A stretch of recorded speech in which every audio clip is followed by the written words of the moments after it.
আসসালামু আলাইকুম। আশা করি সবাই ভালো আছেন।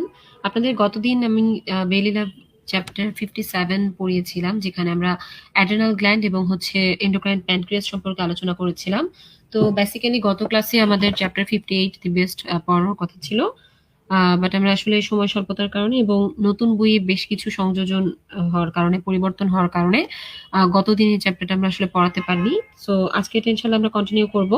তো এখানে বলে রাখা ভালো, আমরা গতকাল যেরকম আপনাদের অ্যাড্রেনাল গ্ল্যান্ড এবং হচ্ছে এন্ডোক্রাইন প্যানক্রিয়াস এই চ্যাপ্টারগুলো পড়ানোর সময় বলেছিলাম যে আপনাদের নতুন এডিশনের বইয়ে বেশ কিছু চেঞ্জ আছে। হ্যাঁ, যেমন ফিওক্রোমোসাইটোমার কথাটা বলেছিলাম যে এটা আপনাদের প্রিভিয়াস বই থেকে পড়তে হবে, 27th এডিশনের বই থেকে। তো আপনারা যারা আমার আগের ক্লাসগুলো করেছেন তারা হয়তো জানেন যে আপনাদের 27th এডিশনের বই থেকে বেসিক্যালি কতটুকু পড়তে হয়।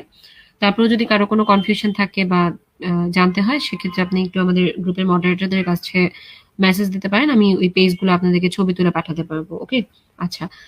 আর আজকে যেটা আমরা আলোচনা করব চ্যাপ্টার 58 দি ব্রেস্ট, এখানেও আসলে বেশ কিছু মেজর চেঞ্জ আছে। ঠিক আছে, এবং এখানে আসলে ব্রেস্টের যে টোটাল অ্যানাটমিটা, এই কনসেপ্টটাই অনেক অনেক চেঞ্জ। হ্যাঁ, আমরা একদম ফার্স্ট সেকেন্ড ইয়ারে যেরকম ধরনের অ্যানাটমি পড়তাম এবং এখনকার এই বেরিল অফ এডিশন, আগের এডিশন গুলোতে যে অ্যানাটমি ছিল, এবারের এডিশনটাতে অ্যানাটমি পর্যন্ত চেঞ্জ হওয়া, হ্যাঁ, এটা খুবই সারপ্রাইজিং একটা ব্যাপার। মানে অ্যানাটমিটাকে একটু অন্যভাবে রিপ্রেজেন্ট করা হয়েছে। সো এটা একটা মেজর চেঞ্জ। আর আরেকটা মেজর চেঞ্জ হচ্ছে যে এএনডিআই, এই একটা টপিক যেটা 27th এডিশনের বই খুব সুন্দর করে লেখা ছিল, বাট এখানে আসলে এটা বিভিন্ন জায়গায় খাপছাড়া ভাবে লেখা। তবে আপনাদের বইয়ের সাথে একটা ভিডিও দেওয়া অ্যানাটমি রিলেটেড, 58.1 নাম্বার ভিডিওটা, ওটা দেখলে আপনাদের কনসেপ্ট অনেকটুকু ক্লিয়ার হয়ে যাবে। আর তাছাড়া আমি আপনাদেরকে এটা যখন পড়াবো আমি বলে দিব আপনাদেরকে অ্যানাটমি রিলেটেড এই এএনডিআই সম্পর্কে। আর এই দুইটা জিনিস গেল আমাদের ব্রেস্টের অ্যানাটমি এবং এএনডিআই। আরেকটা জিনিস যেটা ব্রেস্টের কিছু স্পেসিফিক ডিজিজ আমরা পড়ি, দেন আমরা ম্যানেজমেন্ট অ্যাপ্রোচটা পড়ি যে কিভাবে আমরা ম্যানেজমেন্ট করে থাকি। আর মোস্ট ইম্পর্টেন্ট যে টপিকটা চ্যাপ্টার থেকে, সেটা হচ্ছে ব্রেস্ট ক্যান্সার এবং সেটার ম্যানেজমেন্ট। ওকে, তাহলে আমরা শুরু করি আমাদের আজকের পড়া। আপনাদের যদি ক্লাসের মাঝখানে কারো কোনো কোশ্চেন অ্যারাইজ করে বা কারো কোনো জায়গায় কনফিউশন থাকে, আমাকে কমেন্ট করে জানাবেন, আমি ক্লাসে সেটা বলে দেওয়ার চেষ্টা করব।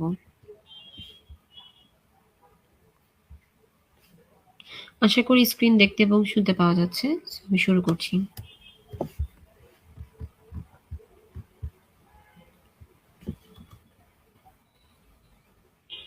আচ্ছা, একদম অ্যানাটমি দিয়ে শুরু করার আগে আমাকে একটু বলেন তো যে ব্রেস্টের ডেভেলপমেন্ট ভিডিও দেখবো কিভাবে? হ্যাঁ, এটা হচ্ছে যে আমি দেখাই, এই যে দেখেন এই লিঙ্কটা দেখেন, ছবিতে দেখা যাচ্ছে, দেখেন এই যে 58.1 এর যে লিঙ্কটা দেখা যাচ্ছে না, এই লিঙ্কটাতে ক্লিক করেন আপনি, পিডিএফ এ দেখবেন যে ভিডিও দেখা যাবে। খুব সুন্দরভাবে এক্সপ্লেইন করা হয়েছে ভিডিওতে। আমার কাছে খুবই মানে মানে ভালো মনে হয়েছে জিনিসটা। ঠিক আছে, আচ্ছা। আর আচ্ছা, আর ওকে, আমি তো শুরু করার আগে একটা জিনিস আমি একটু জানতে চাই, এটা আপনাদের মনে হয় প্রিভিয়াস এডিশনে বইয়ে ছিল, এখানে আমার এখন পর্যন্ত চোখে পড়ে নাই। আপনারা বলেন তো যে ব্রেস্ট ডেভেলপ হয় কোথা থেকে? ব্রেস্টের ডেভেলপমেন্টটা কোত্থেকে? মানে কোন গ্ল্যান্ড থেকে আসে ব্রেস্টটা? ব্রেস্ট তো একটা গ্ল্যান্ডুলার টিস্যু, তাই না? এটা ডেভেলপমেন্ট হয় কোন গ্ল্যান্ড থেকে, কেউ বলতে পারেন?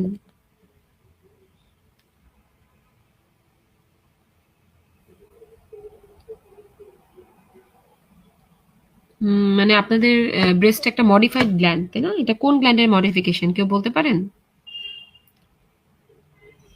এটা, এই কোশ্চেনটা আপনাদের জন্য থাকলো, এটা প্রিভিয়াস এডিশনে বইয়ে ছিল। ঠিক আছে, আচ্ছা, এখানে এখন পর্যন্ত আমার চোখে পড়েনি। ওকে, তাহলে দেখেন দ্য ফিমেল ব্রেস্ট, এটা হচ্ছে যে অ্যাডাল্ট ফিমেলে পেক্টোরাল রিজিয়নে থাকে, আমরা সবাই জানি, মানে চেস্ট রিজিয়নে থাকে। এটার এক্সটেনশনটা যদি আমরা চিন্তা করি, তাহলে ফ্রন্টে এটা হচ্ছে সেকেন্ড রিব থেকে শুরু করে সিক্সথ রিব পর্যন্ত থাকে। আর মিডিয়ালি এটা যায় হচ্ছে lateral border of the sternum, আর ল্যাটারালি এটা যায় হচ্ছে অ্যান্টেরিয়র অ্যাক্সিলারি লাইন পর্যন্ত, অ্যান্টেরিয়র অ্যাক্সিলারি লাইন অথবা অনেক ক্ষেত্রে মিড অ্যাক্সিলারি লাইন পর্যন্ত। আচ্ছা, তারপর দেখেন অ্যাক্সিলারি টেল জিনিসটা কি? অ্যাক্সিলারি টেল হচ্ছে ব্রেস্টের একদম আপার আউটার কোয়াড্রেন্টে একটা অংশ চলে যায়, যেটা কিনা কিছু কিছু ফিমেলদের ক্ষেত্রে প্যালপেবল হয় এবং বিশেষ করে দেখা যায় প্রি মেনস্ট্রুয়াল পিরিয়ডে বা ল্যাকটেশনের সময় এই জিনিসটা প্যালপেবল হয়। তো আমাদের যেটা জানতে হয় যে এটা প্যালপেবল হলে সমস্যাটা কি? এটা তো নরমাল একটা জিনিস, ব্রেস্টের একটা নরমাল অ্যানাটমি। সমস্যাটা হচ্ছে যে যদি অনেক সময় ওয়েল ডেভেলপড এই অ্যাক্সিলারি টেল থাকে, আমরা পালপেশন করে যখন এটা পাই তখন অনেক সময় এটাকে আমরা একটা মাস অথবা একটা লাইপোমা অথবা এনলার্জ লিম্ফ নোড ভেবে ভুল করতে পারি। সো এটা জানার জন্য যেটা একটা নরমাল অ্যানাটমি। আচ্ছা, আপনারা অনেকে অ্যান্সার করেছেন সোয়েট গ্ল্যান্ড। এক্স্যাক্টলি, এটা একদম রাইট। সোয়েট গ্ল্যান্ড থেকে ব্রেস্ট ডেভেলপ করে। So breast is a modified sweat gland, এটা আমরা মনে রাখি, ঠিক আছে? ওকে, এখানে কনফিউশন হতে পারে সিবেশিয়াস কিনা, সিবেশিয়াস না। ওকে, আচ্ছা। তারপর দেখেন ব্রেস্ট প্যারেনকাইমা, এই জিনিসটা খুবই ইম্পর্টেন্ট। ব্রেস্ট প্যারেনকাইমা যে সিস্টেমটা নিয়ে তৈরি হয় বা যে টিস্যু নিয়ে তৈরি হয়, এটাকে বলা হয় কিছু ডাক্টোলোবিউলার টিস্যু এবং কিছু সাপোর্টিভ টিস্যু, ঠিক আছে? এখন এই ডাক্টোলোবিউলার যে টিস্যুটা, এইটাকে একটা আলাদা নাম দেওয়া হয়, বলা হয় যে টার্মিনাল ডাকটিউল এবং হচ্ছে লোবিউল গুলা, এগুলো একটা আলাদা নাম আছে, যেটাকে আমরা বলি হচ্ছে টার্মিনাল ডাকটিউল ডাক্টাল লোবিউলার ইউনিট। এইটা আপনাদের নতুন বইয়ের খুব ইম্পর্টেন্ট একটা সংযোজন অ্যানাটমি পার্টে। হ্যাঁ, আচ্ছা, এটা আমি যদি আপনাদের ছবি দিয়ে বুঝাই, খেয়াল করেন, আমরা লোব, লোবিউল, তারপর হচ্ছে যে অ্যাসাইনাস, হ্যাঁ, তারপর হচ্ছে মিল্ক ডাক্ট, এই জিনিসগুলোর সাথে কিন্তু আমরা সবসময় পরিচিত। হ্যাঁ, এখন এখানে নতুন ভাবে আমাদের যেটা জানতে হবে সেটা হচ্ছে, আমি একটু দেখাই ছবি এঁকে, আপনারা একটু খেয়াল করেন।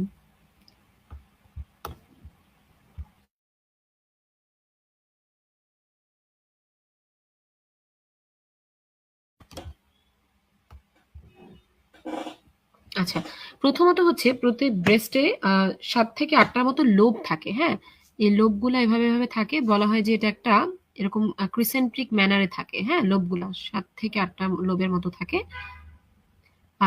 যেগুলা কিনা, যেগুলা ডাক্ট গুলা এসে ওপেন করে হচ্ছে নিপলে, ঠিক আছে? এরকম কতগুলা ৭ থেকে ৮টা লোব থাকে, ঠিক আছে? এবং লোবগুলাই বেসিক্যালি হচ্ছে লোবের ভিতরে কিছু মিল্ক গ্ল্যান্ড বা অ্যাসাইনাস থাকে। আচ্ছা, এখন এই প্রত্যেকটা লোব, এই যে লোবগুলো এসে মাঝখানে নিপল এরিয়াতে ওপেন করছে, কিসের মাধ্যমে ওপেন করছে? এটা ডাক্টের মাধ্যমে ওপেন করছে, ল্যাক্টিফেরাস ডাক্টের মাধ্যমে ওপেন করছে, ঠিক আছে? আচ্ছা, এখন এই লোবগুলোর ভিতরে আবার আলাদা আলাদা ভাবে অনেকগুলা লোবিউল থাকে। লোবিউল গুলো অনেকটা এরকম ভাবে থাকে, দেখেন। আচ্ছা, আর এখানে আরেকটা জিনিস যেটা বলা হয়েছে সেটা হচ্ছে যে এই যে লোবগুলা, এগুলা থাকে হচ্ছে অনেকটা আঙুরের থোকার মতো। তো আঙুরের যখন থোকা আপনি চিন্তা করবেন, তখন দেখবেন যে সেখানে আঙুর যেরকম থাকে, সাথে কিন্তু ওখানে একটা ডাক্টের মতো, মানে ওখানে যে আঙুলটা যেটার মধ্যে ঝুলে থাকে, ওই জিনিসটা কিন্তু আমরা যদি একটা ডাক্ট কল্পনা করি, তাহলে আমাদের কনসেপ্টটা আরেকটু ক্লিয়ার হবে।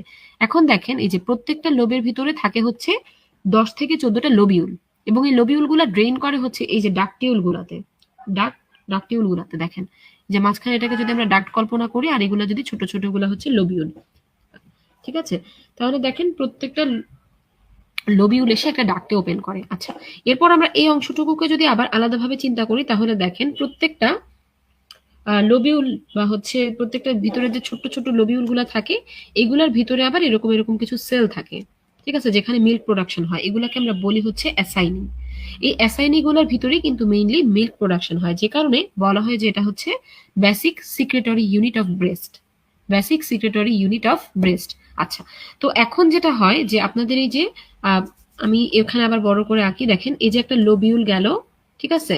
আচ্ছা, লোবিউলের ভিতরে এই যে ছোট ছোট লোব, সরি, এটা একটা লোব, লোবের ভিতরে ছোট ছোট এই লোবিউল গুলা, ঠিক আছে?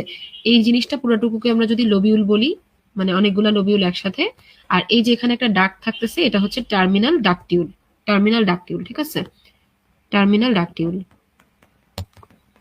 তো যদি লিখি এখানে, দেখেন, তাহলে এই পুরো জিনিসটাকে একসাথে আমরা কি বলতে পারি? দেখেন, এই লোবিউল গুলা প্লাস হচ্ছে টার্মিনাল ডাকটিউল, এই পুরো জিনিসটাকে আমরা একসাথে যে নামটা দেই, সেটাই হচ্ছে আপনাদের, আমরা যেটা ছবিতে দেখাই, টার্মিনাল ডাক্টাল লোবিউলার ইউনিট, যেটাকে আমরা সংক্ষেপে TDLU বলতেছি, ঠিক আছে? Terminal ductal lobular unit. এখন কথা হচ্ছে যে আমরা এত কষ্ট করে এই অ্যানাটমিটা কেন পড়ছি? আচ্ছা, এই অ্যানাটমিটা পড়ছি কারণ আমাদের প্রত্যেকটা জায়গায় এই অ্যানাটমিটাই লাগবে। বলা হয়ে থাকে যে ব্রেস্টের মোস্ট অ্যাক্টিভ পার্ট হচ্ছে এই টার্মিনাল ডাক্টাল লোবিউলার ইউনিট।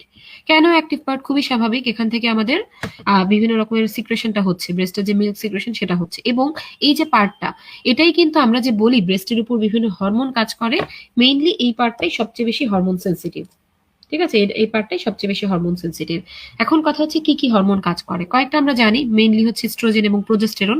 ইস্ট্রোজেনটা দেখা যায় যে ব্রেস্টের যে স্ট্রোমাটা বা হচ্ছে ব্রেস্টের যে টিস্যু গুলা, সেগুলো ডেভেলপমেন্টে হেল্প করে। প্রোজেস্টেরন আবার দেখা যায় ডাক্টাল সিস্টেমটার ডেভেলপমেন্টে হেল্প করে। হ্যাঁ, আচ্ছা, এর বাইরে হচ্ছে প্রোল্যাকটিন, যেটা পরবর্তীতে মিল্ক প্রোডাকশনে হেল্প করে, ঠিক আছে? মিল্ক, আরেকটা হরমোন আছে যেটা কিনা মিল্ক ইজেকশনে হেল্প করে, ঠিক আছে? আচ্ছা, এরকম অনেকগুলো হরমোন ব্রেস্টের উপরে কাজ করে। আচ্ছা, এখন যেটা লাগে আমাদের আর আরেকটা জিনিস হচ্ছে ব্রেস্টের যে ডাক্ট গুলা সেগুলাতে কন্ট্রাক্টাইল মায়োএপিথেলিয়াল সেল থাকে যেটার কারণে মিল্ক ইজেকশন হয়, এটুকু আমরা জেনে রাখি। আচ্ছা, এখন দেখেন আমরা যে এই যে ডাক্টোলোবিউলার ইউনিটের কথা বললাম, এই ডাক্টোলোবিউলার ইউনিটের ম্যাক্সিমাম মানে একদম 50%ই থাকে হচ্ছে আপার আউটার কোয়াড্রেন্টে, আপার আউটার কোয়াড্রেন্টে। আচ্ছা, আর বাকি 20% থাকে হচ্ছে সেন্ট্রাল রিজিয়নে, আর বাকিগুলা মিলাই ঝুলাই এদিক ওদিক থাকে।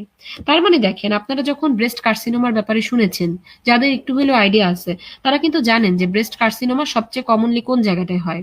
কেউ বলতে পারেন ব্রেস্ট কার্সিনোমা মোস্ট কমনলি কোন রিজিয়নে হয়? একটু কমেন্ট করে জানাবেন কাইন্ডলি। এটার সাথে কিন্তু এই জায়গাটা খুবই রিলেশন আছে, দেখেন। ব্রেস্ট ম্যালিগনেন্সির কমনেস্ট সাইট কোনটা বলেন তো দেখি ব্রেস্ট কার্সিনোমার?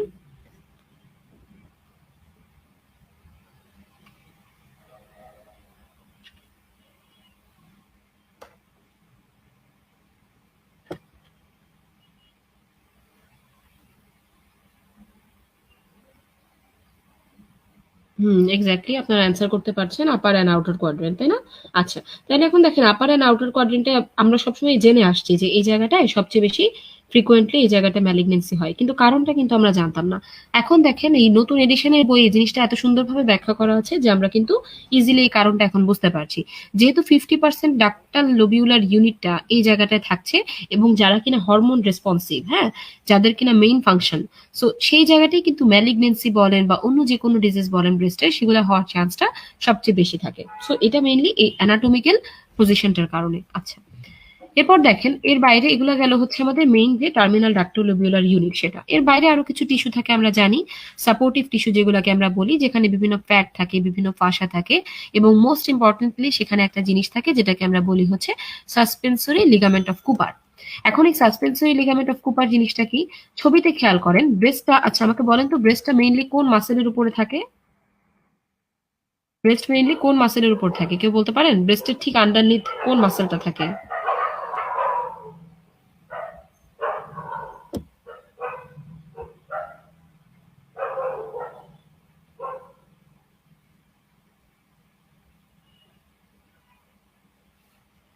ব্রেস্টের ঠিক নিচেই কোন মাসেলটা থাকে বলেন তো দেখি।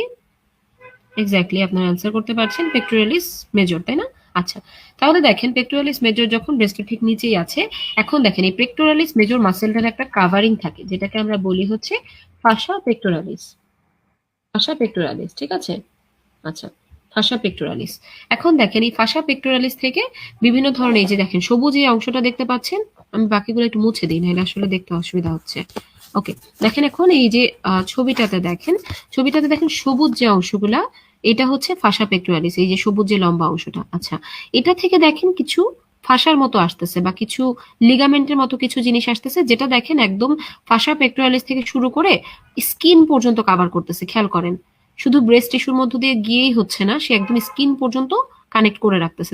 দেখতে পাচ্ছেন? দেখেন এই যে এই জিনিসগুলা, এই যে দেখেন যেই টিস্যুগুলা বা যে ফাসাগুলা আপনাদের পেক্টোরালিস ফাসা থেকে শুরু করে এসে স্কিন পর্যন্ত সাপোর্ট দিয়ে রাখছে, এইদেরকে বলা হয় হচ্ছে সাসপেন্সরি লিগামেন্ট অফ কুপার। এখন এই জটিল জিনিসটা আমাদের কেন পড়তে হইলো? কারণ দেখেন, আপনারা কি কেউ ওই যে আহ, শুনেছেন হয়তো ব্রেস্টে কোনো ম্যালিগনেন্সি হলে ব্রেস্টের যে সারফেসটা আছে সেখানে ডিম্পলিং হয়, ঠিক আছে? সেখানে ডিম্পলিং হয় মানে ওই টিস্যুটা কুচকায় যায়, এরকম হয়। এটা কেন হয় জানেন?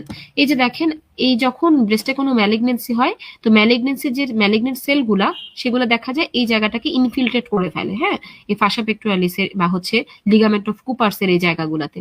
তো যখন এই লিগামেন্ট অফ কুপারের জায়গাগুলোকে ইনফিল্ট্রেট করে তখন লিগামেন্ট গুলো শর্টেনিং হয় এবং এই জায়গাটা একটা টান পড়ে যায়। টান পড়ে যাওয়ার কারণে ওই জায়গাটায় ডিম্পলিং হয়, যেটা কিনা অ্যাডভান্সড ম্যালিগনেন্সির একটা ফিচার।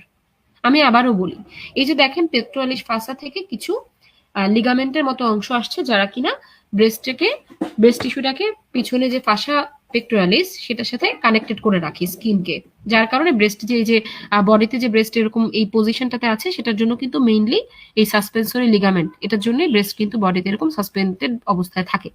তো কোনো কারণে যদি ম্যালিগনেন্সিটা ইনফিল্ট্রেশন করে ম্যালিগনেন্ট সেলগুলা, তখন দেখা যায় এই ফাসা বা সাসপেন্সরি লিগামেন্ট এগুলোকে ইনভলভ করে ফেলে। করে যাওয়ার কারণে দেখা যায় এই লিগামেন্ট গুলাতে টান পড়ে, যার কারণে ব্রেস্টের উপরের সার্ফেসে একটা ট্যাপ পড়ে যায় বা একটা ডিম্পলের মতো একটা গর্ত হয়ে যায়, যেটাকে আমরা বলছি ডিম্পলিং, ঠিক আছে? আচ্ছা, তাহলে এই হচ্ছে আমাদের লিগামেন্ট অফ কুপার, যারা কিনা ব্রেস্ট দেখা যায় যে সুপারফিশিয়ালি এবং পিছনে পেক্টোরালিস ফাসা এই দুইটার সাথে অ্যাটাচ করে রাখে ব্রেস্ট টিস্যুগুলাকে। আচ্ছা, এরপরে আসি আমরা হচ্ছে নিপল অ্যারিওলা কমপ্লেক্সে।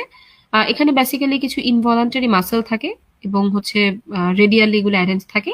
আচ্ছা, এখানে একটা ইম্পর্টেন্ট জিনিস হচ্ছে অ্যারিওলার যে এপিথেলিয়ামটা থাকে এখানে অনেক রকমের সোয়েট গ্ল্যান্ড এবং হচ্ছে সিবেশিয়াস গ্ল্যান্ড থাকে। এখন এই সিবেশিয়াস গ্ল্যান্ড যেগুলো থাকে অনেক সময় দেখা যায় যে প্রেগনেন্সির সময় কিংবা ল্যাকটেটিং পিরিয়ডে, হ্যাঁ, এই যে এই গ্ল্যান্ডগুলো এগুলো এনলার্জ হয়ে যায়। তো যখন গ্ল্যান্ডগুলো এনলার্জ হয়ে যায় তখন এই কন্ডিশনটাকে আমরা বলি হচ্ছে মন্টোগমারিজ টিউবারকল। মন্টোগমারিজ টিউবারকল। ওকে। আচ্ছা, তাহলে এই হচ্ছে আমাদের ব্রেস্টের বেসিক অ্যানাটমি। ওকে, এই জায়গাটা আমাকে একটু বলেন যে কারো কোনো কনফিউশন আছে কিনা। কনফিউশন থাকলে আমি রিপিট করব। আমাদের ব্রেস্টের বেসিক অ্যানাটমি কিন্তু শেষ, আমরা এবার চলে যাব ব্রেস্টের লিম্ফ্যাটিক ড্রেনেজে। এর মধ্যে যদি কারো কোনো কনফিউশন থাকে আমাকে অবশ্যই কোশ্চেন করে জানাবেন, কারণ ব্রেস্টের অ্যানাটমিটা আমি আগেই বললাম নতুন এডিশনের বইয়ে কিন্তু কনসেপ্ট একটু চেঞ্জ ভাবে দেওয়া। হ্যাঁ, সো কারো যদি কোনো কনফিউশন থাকে আমাকে অবশ্যই কমেন্ট করে জানাবেন।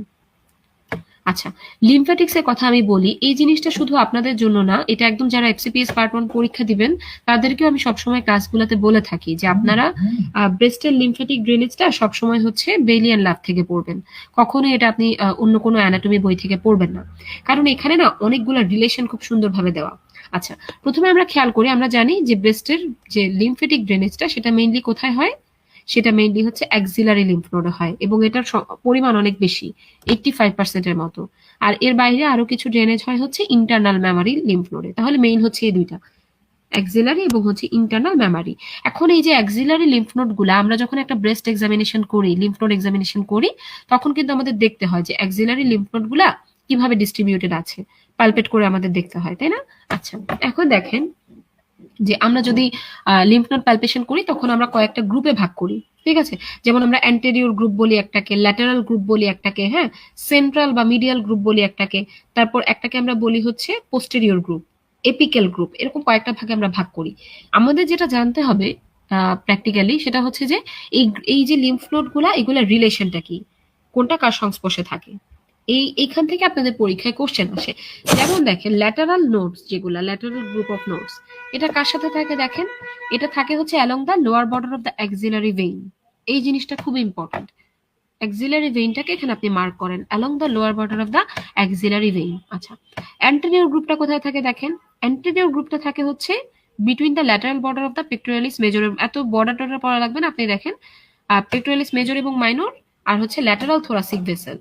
এখন এখানে দেখেন ল্যাটারাল থোরাসিক ভেসেল কথাটা দেখলে আপনার কিন্তু কনফিউশন হতে পারে যে এটার চারপাশে কি ল্যাটারাল নোড থাকে নাকি অ্যান্টেরিয়র নোড থাকে। তাহলে খেয়াল করেন অ্যান্টেরিয়র বা পেক্টোরাল নোড যারা, এরা থাকে হচ্ছে lateral border of the pectoralis major এবং মাইনরে, এবং কার বরাবর থাকে ল্যাটারাল থোরাসিক ভেসেল। এখানে এই জিনিসটা পয়েন্ট করেন, ল্যাটারাল থোরাসিক ভেসেলের বরাবর থাকে। আচ্ছা, এখানে একটা কথা খেয়াল করেন, these are the Sentinel nodes in most of the patient. আমাকে ঝটপট কেউ বলেন তো যে সেন্টিনাল লিম্ফ নোড মানে কি। এটা অলরেডি আপনাদের সবার জানার কথা, সেন্টিনাল লিম্ফ নোড মানে কি। আমরা এটা সম্পর্কে আরো ডিটেলস পড়বো, হ্যাঁ, বাট আপনারা একটু আমাকে অ্যান্সার করেন যে জিনিসটা কি। ওকে। আচ্ছা, তারপর দেখেন পোস্টেরিয়র গ্রুপ। পোস্টেরিয়রলি আমাদের দেখেন বডিতে যে স্ক্যাপুলা থাকে, সেই স্ক্যাপুলা কিন্তু আমাদের বডির পিছনে, সেই হিসেবে আমরা চিন্তা করতে পারি যে পোস্টেরিয়র গ্রুপটা সাব স্ক্যাপুলার এবং থোরাকো ডরসাল, ডরসাল মানেও পিছনে, থোরাকো ডরসাল এবং সাব স্ক্যাপুলার ভেসেলের বরাবর থাকে, এটা আমরা জানি।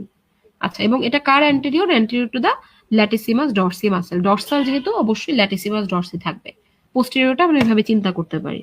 আচ্ছা, সেন্ট্রালটা কিছুই না, জাস্ট একদম সেন্টার অফ দ্য এক্সিলাতে থাকবে, ফ্যাটের মধ্যে, আর কিচ্ছু না। আচ্ছা, এপিক্যাল যারা, এরা কি, এরা হচ্ছে above and medial to the pectoralis minor, above and medial to the pectoralis minor. এখানে একটা ইম্পর্টেন্ট জিনিস হচ্ছে এপিক্যাল নোড যারা, তারা বেসিক্যালি বাকি সব নোডের থেকে লিম্ফ্যাটিক রিসিভ করবে। আচ্ছা, একটা মিনিট, হ্যাঁ।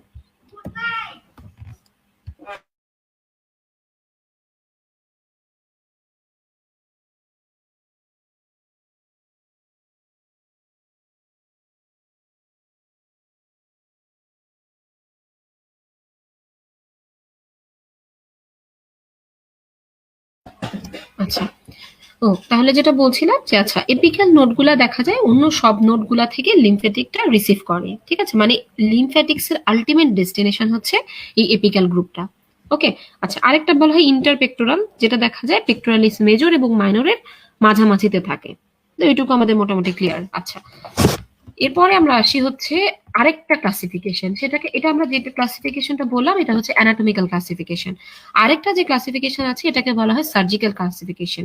এটা কেন ইম্পর্টেন্ট? এটা ইম্পর্টেন্ট হচ্ছে আপনি যখন একটা অপারেশন করবেন তখন আপনি কোন লিম্ফ নোড পর্যন্ত কাটবেন সেটা ইন্ডিকেট করার জন্য এটাকে নাম্বারিং করা হয় লেভেল 1, 2, 3। খুবই খুবই খুবই ইম্পর্টেন্ট আপনাদের যে কোনো লেভেলে। এটা একটু আমরা মনোযোগ দিয়ে দেখি। আচ্ছা, কয়েকজন অ্যান্সার করতে পেরেছেন। First node to drain when metastasis occur, first lymph যেই নোডে ড্রেন করে, এক্স্যাক্টলি। মানে এরা হচ্ছে বেসিক্যালি আপনার ব্রেস্ট ম্যালিগনেন্সির ক্ষেত্রে গার্ড হিসেবে কাজ করে, ঠিক আছে, যাদেরকে প্রথম এনকাউন্টার করতে হয় যে কোনো একটা মেটাস্টাসিস বা লিম্ফ নোড ইনভলভমেন্ট। ওকে, আচ্ছা, তাহলে এই গেল হচ্ছে সেন্টিনেল লিম্ফ নোড। ওকে, আচ্ছা, এখন দেখেন সার্জিক্যাল যে ক্লাসিফিকেশনটা, এর মধ্যে লেভেল 1 আমরা কাদেরকে বলবো? আচ্ছা, খেয়াল করেন পেক্টোরালিস মাইনর মাসেলটার লোকেশনটা আগে আমরা দেখি, দাঁড়ান। এই দেখেন পেক্টোরালিস মেজর যেখানে আমরা দেখতে পাচ্ছি না, এই যে এই মাসেলটা, এটা ঠিক নিচেই থাকে হচ্ছে পেক্টোরালিস মাইনর, এই জায়গা বরাবর। এটা আপনারা মাথায় রাখেন, হ্যাঁ। আচ্ছা, এখন দেখেন এই পেক্টোরালিস মাইনর ব্রেস্টের সাথে দেখবেন পেক্টোরালিস মেজর মাসেলটার একটাই রিলেশন, সেটা হচ্ছে ব্রেস্টের ঠিক পিছনে থাকে, আর কিচ্ছু না। বাকি যত রিলেশন আপনি পড়বেন সেগুলো আপনি পেক্টোরালিস মাইনরের সাপেক্ষে পড়বেন, ঠিক আছে। আচ্ছা, এখন দেখেন পেক্টোরালিস মাইনর মাসেলের উপর ভিত্তি করে আমরা এই লেভেলিংটা করে থাকি। লেভেল 1 আমরা কখন বলবো? যখন below and lateral to the pectoralis minor, below and lateral to the pectoralis minor. তাহলে এটা আমরা দাগাই নিই, লেভেল 1 হচ্ছে below and lateral to the pectoralis minor. Level 2 আমরা কাদেরকে বলবো? লেভেল 2 আমরা বলবো যে in front of and behind, সামনে এবং পিছনে, পেক্টোরালিস মাইনরের ফ্রন্টে এবং বাহাইন্ডে, এদেরকে আমরা বলবো হচ্ছে লেভেল 2।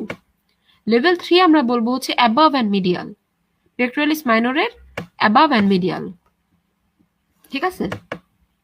তাহলে আমি আবারও যদি বলি, লেভেল 1 আমরা বলবো below and lateral to the, এটা একটু কঠিন মনে রাখা, হ্যাঁ। লেভেল 1 আমরা বলবো below and lateral to the lateral border of the pectoralis minor.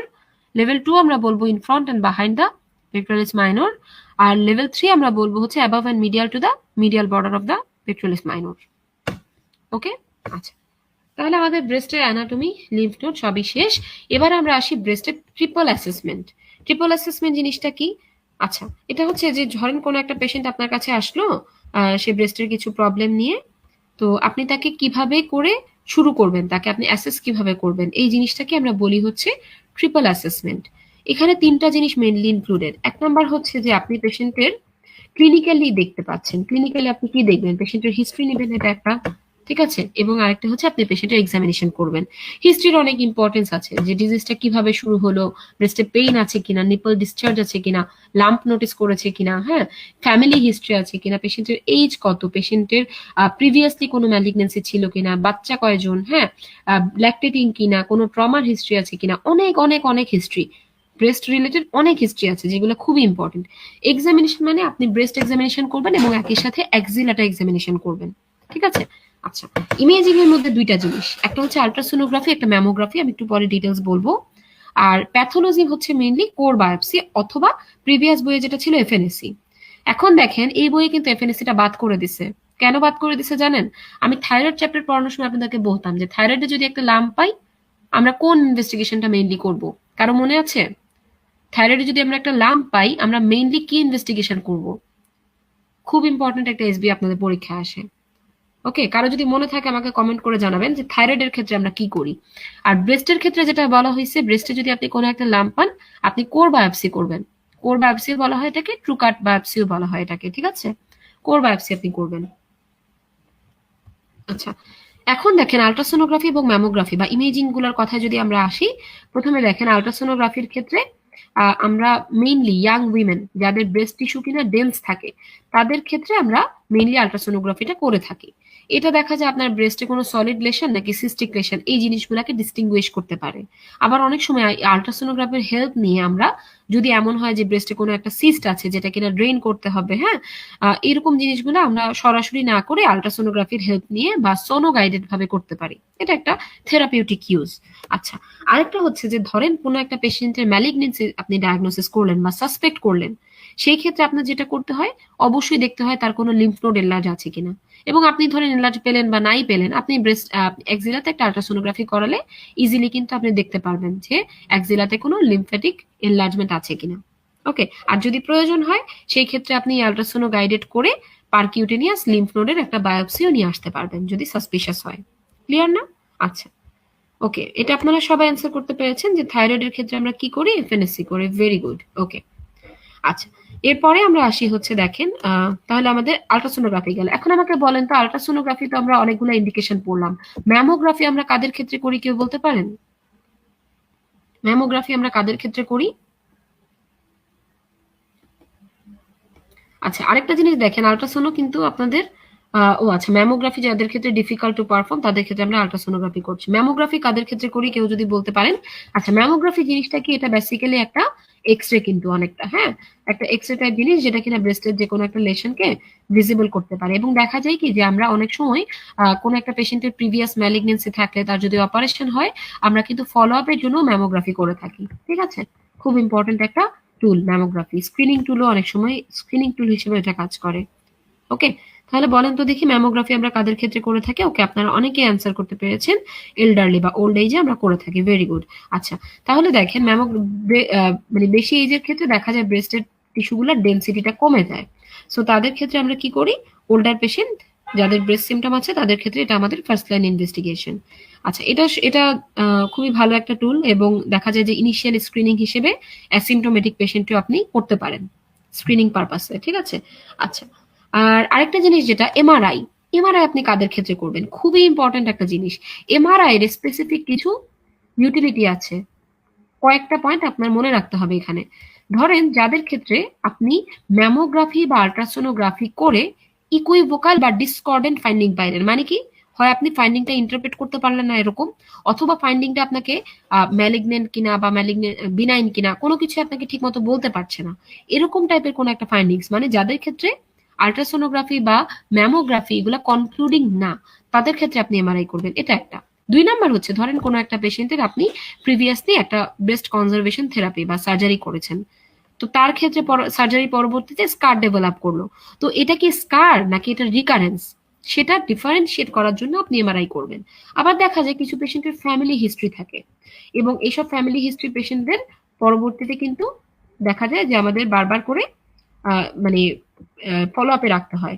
তো এইগুলা জানার জন্য, বিশেষ করে যাদের বিআরসিএ জিনটা পজিটিভ থাকে, হ্যাঁ, এটা দেখা যায় যে আমাদের প্রিভিয়াসলি কিন্তু এটা খুব পরিচিত একজন হলিউড অ্যাক্ট্রেস আছেন অ্যাঞ্জেলিনা জোলি, যার কিনা এই বিআরসিএ জিনটা পজিটিভ ছিল এবং ফ্যামিলি হিস্ট্রি ছিল ব্রেস্ট ম্যালিগনেন্সি, তাই না? যার কারণে তিনি প্রোফাইল্যাকটিক ম্যাস্টেকটমি করেন। সো এরকম যে আমরা যদি জেনেটিক ইভ্যালুয়েশন করতে পারি ফ্যামিলি হিস্ট্রিওয়ালা পেশেন্টদের, এবং আমরা এইসব পেশেন্টের মানে একটা ফলো আপের জন্য আমরা কিন্তু এই এমআরআইটা করে থাকি। আবার দেখা যায় কিছু কিছু পেশেন্টের ব্রেস্টে মাল্টি ফোকালিটি বা মাল্টি সেন্ট্রিসিটি আমরা সাসপেক্ট করি, বা অনেক সময় দেখা যায় হাই গ্রেড কিছু ক্যান্সার বা লোবিউলার ক্যান্সার আমরা সাসপেক্ট করি, তাদের অ্যাসেসমেন্টের ক্ষেত্রে আমরা এমআরআইটা ব্যবহার করব। আর ফাইনালি হচ্ছে যাদের আপনি দেখবেন যে ব্রেস্ট ইমপ্ল্যান্ট বসানো, তাদের ক্ষেত্রে কিন্তু আমরা এমআরআইটা করে থাকি। ওকে, আচ্ছা, আবার কিছু লেশন দেখবেন যে আল্ট্রাসোনোগ্রাম বা ম্যামোগ্রাফি ভিজিবল না, সেগুলোর ক্ষেত্রে আমরা এমআরআই গাইডেড বায়োপসিও কিন্তু করতে পারি। ওকে, আচ্ছা, তাহলে আমাদের এই গেল হচ্ছে ইমেজিং। এরপরে কি আসে? এরপরে আসে হচ্ছে প্যাথোলজি। এরপরে আসে হচ্ছে আমাদের প্যাথোলজি, যেটা মেইনলি হচ্ছে আমরা কি করি? বায়োপসি করি। এটার মধ্যে আমরা একটা কোর কাট নিডেল, বায়োপসি নিডেল ব্যবহার করি। নিডেলটার এটার পরিমাণটা সাধারণত দেখা যায় যে 14 জি, জি মানে এখানে গজ আর কি, আমরা একক হিসেবে ব্যবহার করি। লোকাল অ্যানেস্থেসিয়া দিয়ে আমরা এটা করি আর কি। 14 জি এটা আমরা ব্রেস্ট টিস্যুর জন্য ব্যবহার করি, আর 18 জি এটা আমরা ব্যবহার করি অ্যাক্সিলারি নোডের জন্য। জাস্ট এটা দিয়ে বায়োপসি নিয়ে এটুকু জানলিয়ে না, আর কিছু লাগবে না। আর আমরা যদি বেশি এক্সটেন্সিভ বায়োপসি নিতে চাই তাহলে আমরা এখানে দেখেন যত জি তত কিন্তু ভলিউম বাড়ে, এটা খেয়াল করেন। মানে 14 জি এর চেয়ে যত জি তত ভলিউম, মানে যত কম জি তত ভলিউম বেশি হয়। ঠিক আছে, যেমন 14 জি 18 জি, এর মধ্যে বড় কোনটা? এর মধ্যে বড় কিন্তু 14 জি। ঠিক আছে, আচ্ছা, এখন আমাদের যদি আরো বেশি ভলিউম নিতে হয় তাহলে আমরা কি করব? আমরা জি এর মানটা আরো কমাবো, 8 জি অথবা 11 জি নিব। ঠিক আছে, আচ্ছা, এবার আমরা আসি হচ্ছে বিনাইন ব্রেস্ট ডিজিজ। এই জিনিসটা এটা খুবই ইম্পর্টেন্ট। তো আমি যখন আপনাদেরকে ব্রেস্টের অ্যানাটমি পড়াচ্ছিলাম তখন বলেছিলাম যে ব্রেস্টের এফএনএসি কেন করি না। আচ্ছা, এফএনএসি তে আমরা খুবই অল্প পরিমাণ টিস্যু পাই, অল্প সেল পাই, যেটা দিয়ে আসলে ব্রেস্টের কোনো ডিজিজ ইন্টারপ্রেট করা যায় না। কারণ ব্রেস্টের আমরা যে কোনো ম্যালিগনেন্সি ইন্টারপ্রিট করতে হলে আমাদের মার্জিন টার্জিন সহ অনেক কিছু লাগে, এবং এটা এত অল্প পরিমাণে সেল নিয়ে আমরা এটা মানে ইন্টারপ্রেট করতে পারি না। আচ্ছা, আরেকজন জিজ্ঞেস করছেন ব্রেস্ট ইমপ্ল্যান্ট কি। আচ্ছা, এটা আমি লাস্টে আপনাদের দেখবেন ব্রেস্ট অপারেশনের শেষে একটা টপিক আছে ব্রেস্ট রিকনস্ট্রাকশন, তখন আমি বলে দিব এটা, ঠিক আছে? ওকে। আচ্ছা, এখন দেখেন বিনাইন ব্রেস্ট ডিজিজ। এই যে বিনাইন ব্রেস্ট ডিজিজের সবগুলা এন্টাইটিকে আমরা একটা নামে বলি, সেই নামটা হচ্ছে aberrations of normal development and involution বা এনডি। খুবই ইম্পর্ট্যান্ট একটা টপিক। এনডির আন্ডারে অনেক কিছু আছে, অনেক কিছু। কি কি আছে আমি বলি। এনডির আন্ডারে ব্রেস্ট সিস্ট আছে, নিপল ডিসচার্জ আছে, এনডির আন্ডারে ব্রেস্টের কোনো ফাইব্রোঅ্যাডেনোমা আছে, ঠিক আছে, ব্রেস্ট পেইন আছে, সাইক্লিক হোক বা নন সাইক্লিক হোক, হ্যাঁ, ব্রেস্ট লাম্প আছে, অনেক কিছু অ্যান্ডির আন্ডারে আছে। এখন কথা হচ্ছে যে আমরা মানে কিভাবে এই জিনিসগুলো হয়, এটা একটা ফ্যাক্টর। আচ্ছা, এখানে আমি একটু বলি, আবার অ্যানাটমিতে যদি আমরা ফিরে যাই, তো অ্যানাটমি পড়ানোর সময় আমি একটা জিনিস বলেছিলাম যে ব্রেস্টের উপরে বিভিন্ন হরমোন কাজ করে। তো এই যে হরমোনগুলো সিক্রেশন, এটা কিন্তু আমাদের যে মিনস্ট্রুয়াল সাইকেলটা সেটার সাথে রিলেটেড, ঠিক আছে? কোনো কোনো সময় আমাদের বডিতে স্ট্রোজেন বেড়ে যায়, কোনো কোনো সময় প্রজেস্টেরন বেড়ে যায়। তো এই যে মিনস্ট্রুয়াল সাইকেলের সাথে রিলেটেড, এটার সাথে কি, সেটা হচ্ছে যে এই হরমোনগুলা ব্রেস্টের গ্রোথ করায়। এখন যখন ব্রেস্টের টিস্যুগুলা গ্রো হচ্ছে, তখন স্বাভাবিকভাবে সেখানে একটা নোডিউলারিটি বা লাম্পি ফিলিং আসতে পারে। কথাগুলো খেয়াল করেন, লাম্পি ফিলিং অথবা নোডিউলারিটি। তো আপনি যখন কোনো একটা প্রি মেনস্ট্রুয়াল পেশেন্টের ব্রেস্ট এক্সামিনেশন করবেন, অনেক সময় এরকম হতে পারে আপনি ব্রেস্টে কিছু নোডিউল পেতে পারেন, যেটাকে আমরা অনেক সময় ম্যালিগনেন্ট ভেবে ভুল করতে পারি, বাট বেসিক্যালি হয়তো সেগুলো শুধুই বিনাইন। এটা একটা পেতে পারি। আবার সেগুলো পেইনফুল হতে পারে। আচ্ছা, এটা একটা গেল। আরেকটা হচ্ছে যে একটা লাম্পি ফিলিং হতে পারে, ওইখানে বেশি বেশি করে এনলার্জমেন্ট হয়ে টিস্যুগুলো লাম্পি ফিলিং। আবার দেখা যায় এই যে এনলার্জমেন্টটা হচ্ছে, এগুলা ব্রেস্টের ভিতরে যে ডাক্ট গুলা থাকে সেগুলাকে প্রেসার দেয়, যার কারণে পেইন হয়, যেটাকে আমরা বলি ম্যাস্টালজিয়া বা সাইক্লিক্যাল ব্রেস্ট পেইন। এটা একটা। আচ্ছা, আরেকটা যেটা হয় সেটা হচ্ছে যে কোনো কারণে যখন এই টিস্যুগুলা এনলার্জ হয়, ব্রেস্ট টিস্যুগুলা, সেগুলা ডাক্টের উপর চাপ দেয়, চাপ দেওয়ার কারণে ডাক্ট থেকে ড্রেনেজটা ঠিক মতো হতে পারে না। আলটিমেটলি ডাক্টগুলা এনলার্জ হয়ে সিস্ট ফর্মেশন করতে পারে। আবার দেখা যায় যে যেহেতু প্রোজেস্টেরনটা ব্রেস্টের সিক্রেশনটাকে বাড়াচ্ছে, তো যখন প্রোজেস্টেরন হরমোনটা বেশি থাকে, তখন দেখা যায় বেশি বেশি করে সিক্রেটরি অ্যাক্টিভিটিগুলো বেড়ে যায় এবং আলটিমেটলি নিপল ডিসচার্জ হয়। এটা একটা হতে পারে। আবার অনেক সময় দেখা যায় কিছু ডাক্ট মানে কিছু সেল বা ডাক্টের কিছু অংশ রাপচার হয়ে যায়, তখন অনেক সময় ব্লাডি ডিসচার্জও হতে পারে। এই যে যতগুলা জিনিস বললাম, ও আরেকটা হচ্ছে যে এই যে সেলগুলা বড় হচ্ছে বললাম, ব্রেস্ট টিস্যুগুলা, এগুলা যদি সুন্দরভাবে অর্গানাইজড হয়ে যায়, একটার সাথে আরেকটা অর্গানাইজড হয়ে চারপাশে একটা ক্যাপসুল ডেভেলপ করে, তখন আবার এই কন্ডিশনটাকে আমরা বলি হচ্ছে ফাইব্রোঅ্যাডিনোমা। ফাইব্রোঅ্যাডিনোমা। তাহলে এই যতগুলা কথা বললাম, এই সবগুলাই কিন্তু বেসিক্যালি আপনাদের বিনাইন ব্রেস্ট ডিজিজের ভিতরে পড়ে, এবং এই কন্ডিশনগুলো সবাই হচ্ছে একটা এন্টাইটির অন্তর্ভুক্ত, যেটাকে আমরা বলি এনডি বা aberration of normal development and involution. তো এটা এখানে অনেকগুলো ব্যাপার বলা আছে, যেমন হাইপারপ্লাসিয়া হতে পারে, প্যাপিলোমা হতে পারে, এটাও বলা হয়নি, প্যাপিলোমা হতে পারে, সিস্ট ফর্মেশন হতে পারে, এরকম অনেক কিছু হতে পারে। আচ্ছা, ম্যাস্টালজিয়া হতে পারে। ওকে, ম্যাস্টালজিয়ার কথাটা আমরা একটু ডিটেলস আলোচনা করব, এটা ইম্পর্টেন্ট, কারণ আপনি ক্লিনিক্যালি যখন কাজ করতে যাবেন, দেখবেন যে আপনার কাছে ব্রেস্ট পেইনের কমপ্লেন নিয়ে অনেক পেশেন্ট আসবে। আচ্ছা, এর মধ্যে দেখেন অ্যাপ্রক্সিমেটলি 50 to 70% উইমেনই আপনার কাছে ব্রেস্ট পেইন নিয়ে আসলো। বাট আপনার এখানে খেয়াল করতে হবে যে পেইনটা প্যাথোলজিক্যাল কিনা, কারণ পেইনটা যদি অনেক পেশেন্টের এমনিতেই থাকে, হ্যাঁ, সো এটা কিন্তু প্যাথোলজিক্যাল না। কখন আমরা প্যাথোলজিক্যাল বলবো? যখন পেইনটা খুবই সিভিয়ার হবে এবং আপনি আহ 7 দিন অতিক্রান্ত হয়ে গেল তাও পেইনটা কমলো না, এইরকম ক্ষেত্রে আমরা এটাকে বলবো প্যাথোলজিক্যাল, ঠিক আছে? আচ্ছা, এখন ট্রু ম্যাস্টালজিয়া, যেটাকে আমরা ক্লাসিফাই করতে পারি দুইটা ভাগে, একটা হচ্ছে সাইক্লিক্যাল আর একটা নন সাইক্লিক্যাল। কখন আমরা সাইক্লিক্যাল বলবো? যখন সেটা আপনার মানে মেনস্ট্রুয়াল সাইকেলের মিডল অফ দ্য সাইকেল, মানে ডে 14 ওই সময় যদি শুরু হয় পরবর্তীতে বাড়ে, সেটাকে আমরা সাধারণত বলে থাকি সাইক্লিক্যাল। এবং পরবর্তীতে দেখা যায় কি যখন মেনস্ট্রুয়েশনটা ঠিক মতো অনসেট হয়, তখন আস্তে আস্তে পেইনটা রিলিভ হয়ে যায়। ওকে। আচ্ছা, এটাতে সাধারণত বোথ ব্রেস্ট ইনভলভ হয় এবং পেশেন্টের এখানে অনেক রকমের কমপ্লেইন থাকে। যদি সিভিয়ার ফর্ম থাকে, অনেক সময় তার স্লিপ ইম্পেয়ারমেন্ট হয়, সেক্সুয়াল লাইফ ইম্পেয়ারমেন্ট হয়, বা ডেইলি অ্যাক্টিভিটিস ইম্পেয়ারমেন্ট হতে পারে। ওকে। আচ্ছা, আর আরেকটা হচ্ছে যে নন সাইক্লিক্যাল, এটা বেসিক্যালি মেনস্ট্রুয়াল সাইকেলের সাথে কোনো রিলেশন থাকবে না, যে কোনো টাইমে পেইন হতে পারে, এটাও বোথ ব্রেস্টে হতে পারে এবং এটা দেখা যায় যে মেনোপজেও হতে পারে কিন্তু। আচ্ছা, ট্রিটমেন্ট আমরা কি করব? এখানে মেইন ট্রিটমেন্টটা হচ্ছে রিঅ্যাসিওরেন্স। এটা আমাদের মাথায় রাখতে হবে। সবার আগে আপনি পেইন থাকা যখনই পেইন নিয়ে আপনার কাছে পেশেন্ট আসবে, আপনি বোথ ব্রেস্টের এক্সামিনেশন করবেন এবং একই সাথে আপনি এক্সামিনেশন মানে ক্লিনিক্যাল এক্সামিনেশন আর কি, যেটা আমরা করি। একই সাথে আপনি যেটা করবেন, পেশেন্টকে একটা ইমেজিং সাজেস্ট করবেন তার বয়স অনুযায়ী। যখন আপনি দেখবেন যে এগুলো নর্মাল আছে, আপনি পেশেন্টকে রিঅ্যাসুরেন্স করবেন, কারণ পেশেন্টের মেইন ভয়টাই এটা থাকে যে এটা একটা ক্যান্সার কিনা।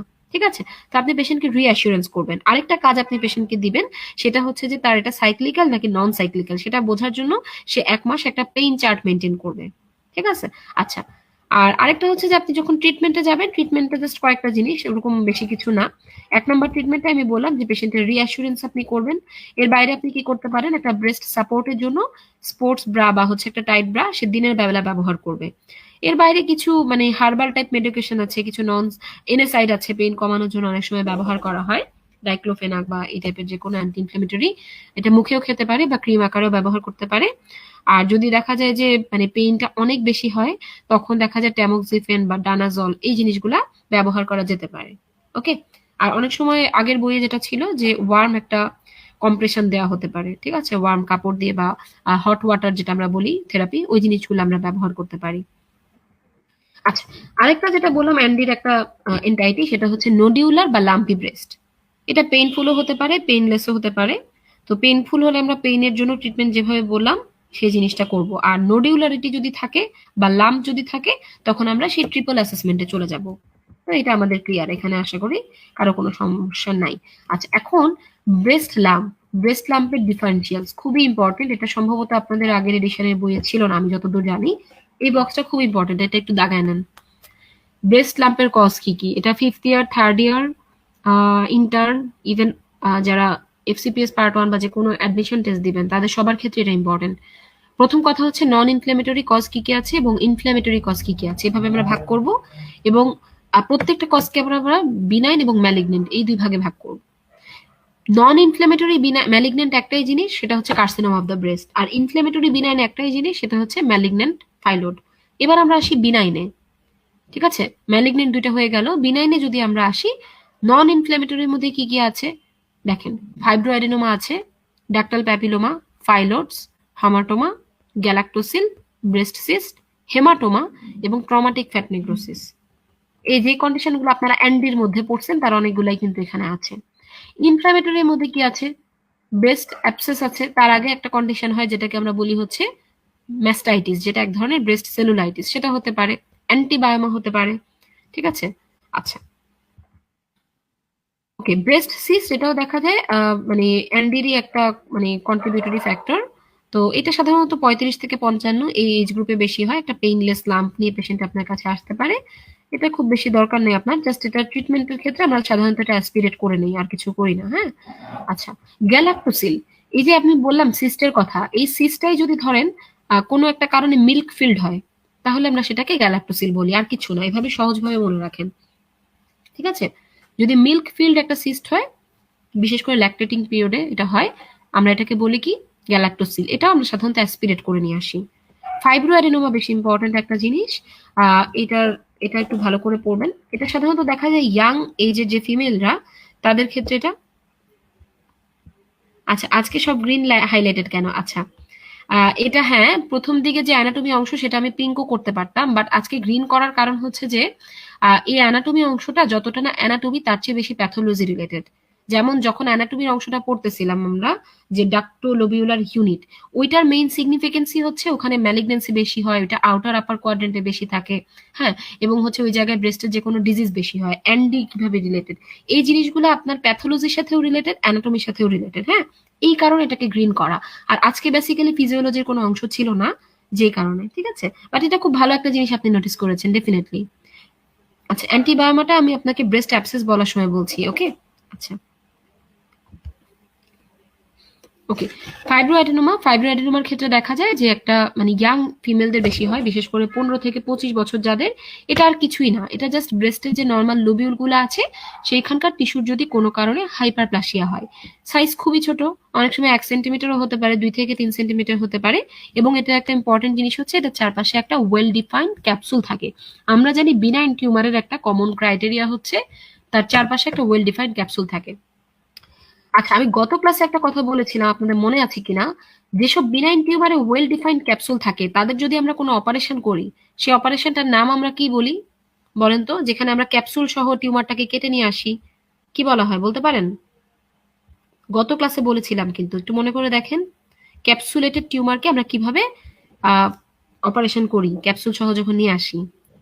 আচ্ছা, ফাইব্রোঅ্যাডেনোমা আমরা সাধারণত আল্ট্রাসোনোগ্রাফিতে পাই, বায়োপসি লাগে না এখানে খুব একটা। বায়োপসি কাদের নিব? যদি বয়সটা বেশি হয় পেশেন্টের, অথবা আমরা যদি আল্ট্রাসোনোগ্রাফি করে মনে হয় যে কোনো একটা অ্যাটিপিক্যাল ফিচার আছে, তাহলে আমরা সাধারণত বায়োপসি নেই, আদারওয়াইজ আমরা নেই না। আচ্ছা, এখন কথা হচ্ছে আমরা ফাইব্রোঅ্যাডেনোমা অপারেশন করব কখন? সাধারণত ফাইব্রোঅ্যাডেনোমা ট্রিটমেন্ট কি? রিঅ্যাসুরেন্স। আমরা পেশেন্টের এখানে অপারেশন করতে চাই না, বাট যদি এমন হয় যে কোনো পেশেন্টের জায়ান্ট ফাইব্রোঅ্যাডেনোমা ডেভেলপ করলো, জায়ান্ট বলতে এখানে বোঝানো হয় যদি এটা সাইজটা 5 সেন্টিমিটারের বেশি হয়, তখন আমরা করব।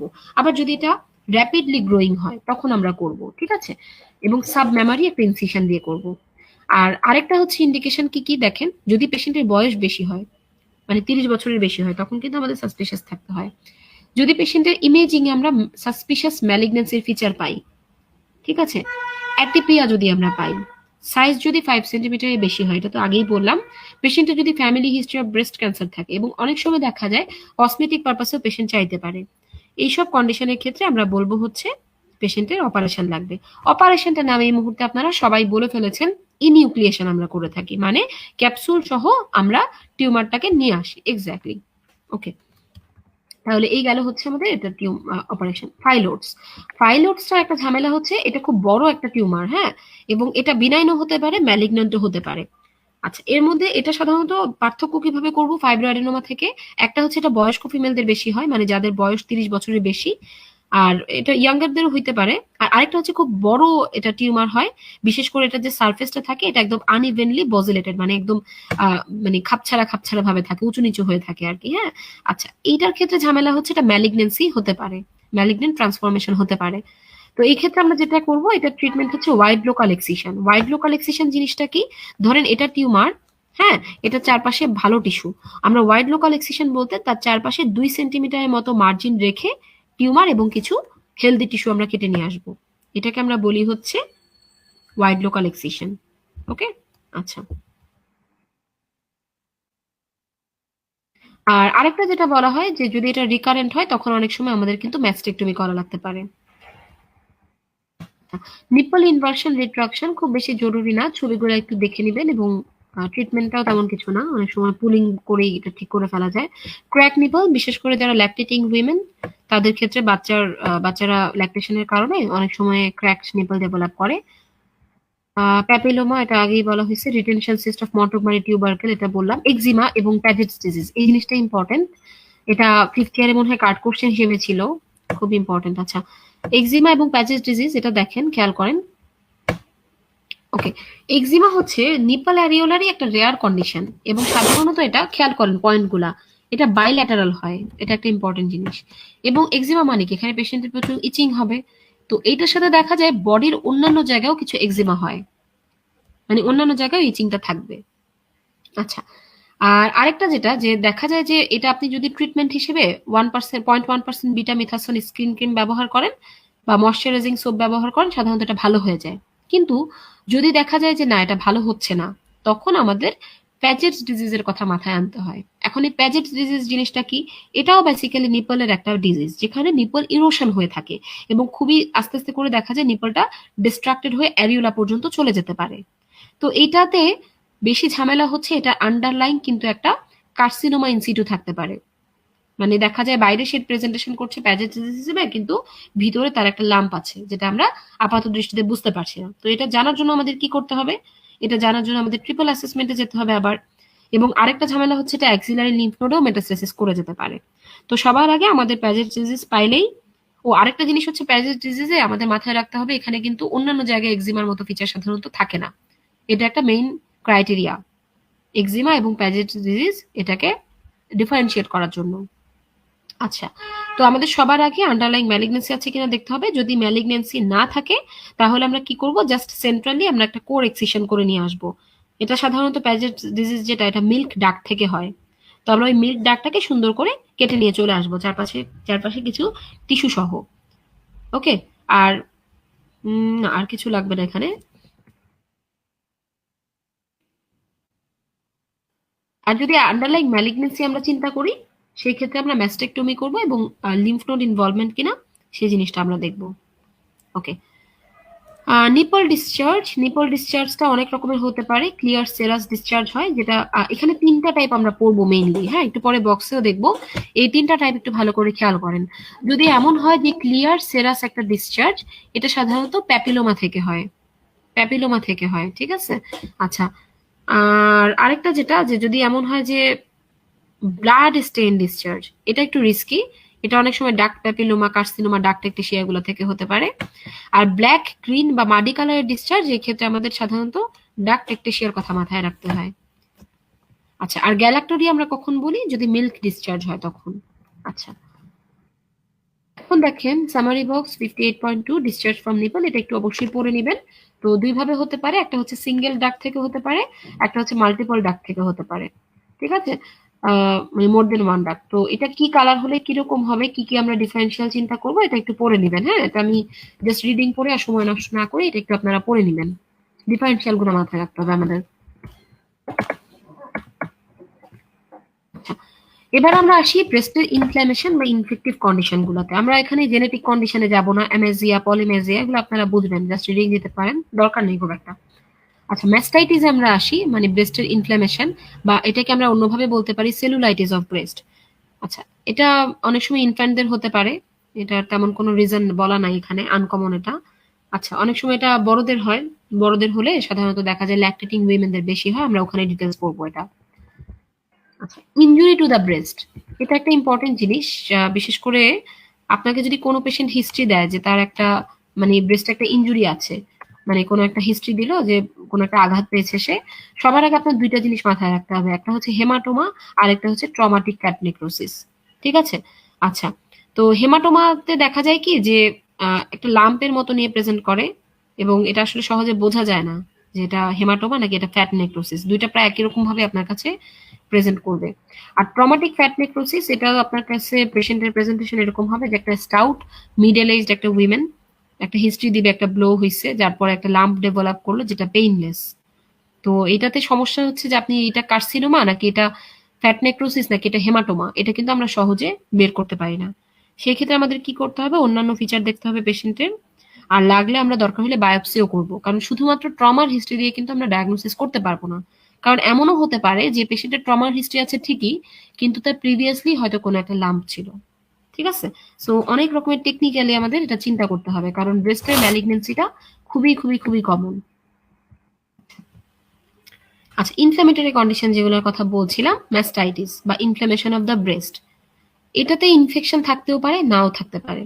তো দেখা যায় ল্যাকটেশনাল ম্যাস্টাইটিসটা কখন হয়, যখন বাচ্চাদের, আমরা জানি যে ওরাল ক্যাভিটিতে, সবারই ওরাল ক্যাভিটিতে কিছু হ্যাবিটেন্ট ব্যাকটেরিয়া থাকে, তো বাচ্চাদের ওরাল ক্যাভিটিতে স্ট্যাফাইলোকোকাস অরিয়াস থাকে। তো একটা বাচ্চা যখন মানে ল্যাকটেশন হয়, তখন দেখা যায় যে তার যে সাকলিং রিফ্লেক্সটা, সেটার কারণে অনেক সময় নিপালে কিছু ক্র্যাক ডেভেলপ করে। তো ওই ক্র্যাক গুলাতে দেখা যায় কিছু অর্গানিজম হারবার করতে পারে, স্পেশালি স্ট্যাফাইলোকোকাস অরিয়াস। তো আলটিমেটলি তারা কি করে, তারা ইনফেকশন করে সেখানে ম্যাস্টাইটিস ডেভেলপ করে। তো ম্যাস্টাইটিস যখন, এটা একটা ব্যাপার, ম্যাস্টাইটিস কিন্তু প্রথমত ইনফ্লেমেটরি বা সেলুলাইটিক ফেজে থাকে, থাকলো সমস্যা নাই। সমস্যা আপনি এখানে অ্যান্টিবায়োটিক দিবেন, সমস্যা নাই বলতে আপনি এখানে অ্যান্টিবায়োটিক দিবেন। এখানে বলা হয়েছে যে ডিউরিং সেলুলাইটিক স্টেজ আপনি পেশেন্টকে অ্যান্টিস্ট্যাফাইলোকক্কাল অ্যান্টিবায়োটিক দিতে পারেন, যেমন এই ক্লক্সাসিলিন বা ফ্লুক্লক্সাসিলিন, ইরাইথ্রোমাইসিন এগুলা। এই সময় আপনি ব্রেস্ট ফিডিংটাও রাখতে পারবেন, সমস্যা নাই, আপনি ব্রেস্ট ফিডিংটা পেশেন্টের এনকারেজ করবেন। আচ্ছা, আর এর পাশাপাশি আপনি কি করবেন, পেশেন্টকে ব্রেস্ট সাপোর্ট দিবেন, কোল্ড কম্প্রেশন দিবেন, অ্যানালজেসিয়া দিবেন। কখনোই কিন্তু আপনি এইসব জায়গায় হট কম্প্রেশন না, কোল্ড কম্প্রেশন দিবেন, খেয়াল করবেন, হ্যাঁ।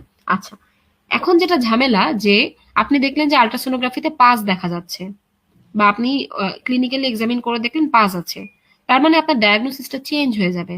তখন আপনার ডায়াগনোসিসটা ম্যাস্টাইটিস বা হচ্ছে সেলুলাইটিস থেকে চলে যাবে হচ্ছে ব্রেস্ট অ্যাবসেসে, ব্রেস্ট অ্যাবসেসে। এখন আমাকে বলেন, নর্মালি আমরা অ্যাবসেসে কি করি? ব্রেস্ট অ্যাবসেস আমাদের কি ট্রিটমেন্ট হওয়া উচিত, কেউ বলতে পারেন? ব্রেস্ট অ্যাবসেসের ক্ষেত্রে আমাদের ট্রিটমেন্ট কি হওয়া উচিত? সেলুলাইটিক স্টেজে আমরা বললাম আমরা অ্যান্টিবায়োটিক দিব, তাই না? এখন যদি অ্যাবসেস ফর্মেশন হয়ে যায় আমরা কি করব?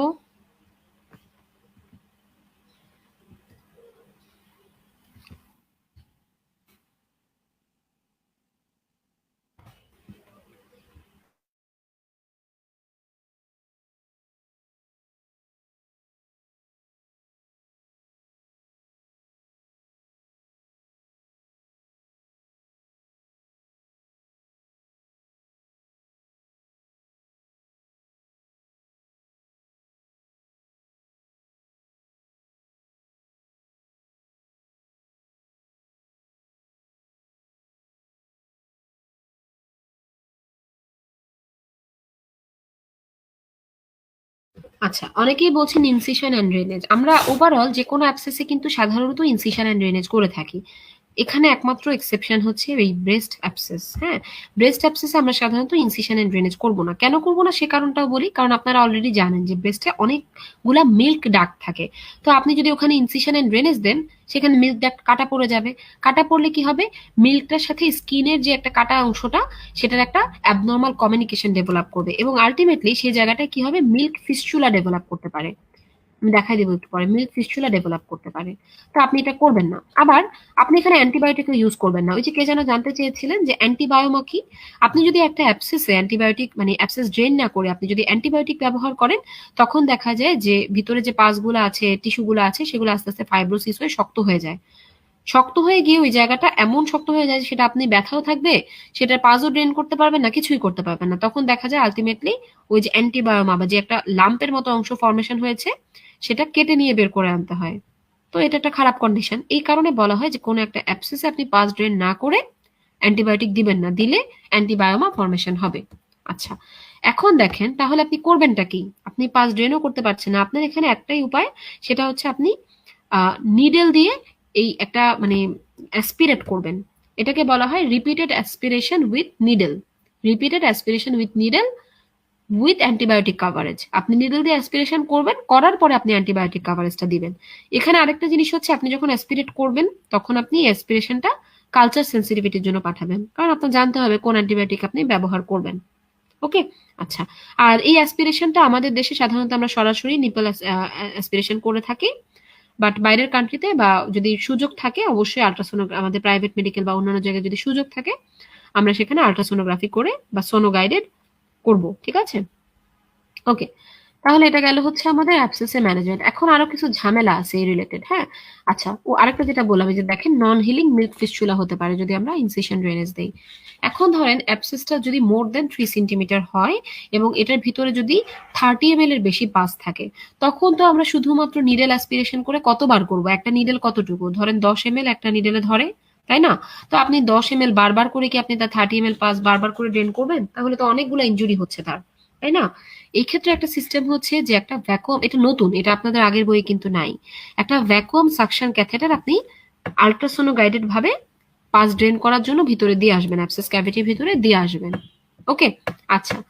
আর পরবর্তীতে এই পেশেন্টটাকে আপনি আল্ট্রাসোনোগ্রাফি বা হচ্ছে অন্যান্য ভাবে ক্লিনিক্যালি এক্সামিন করবেন।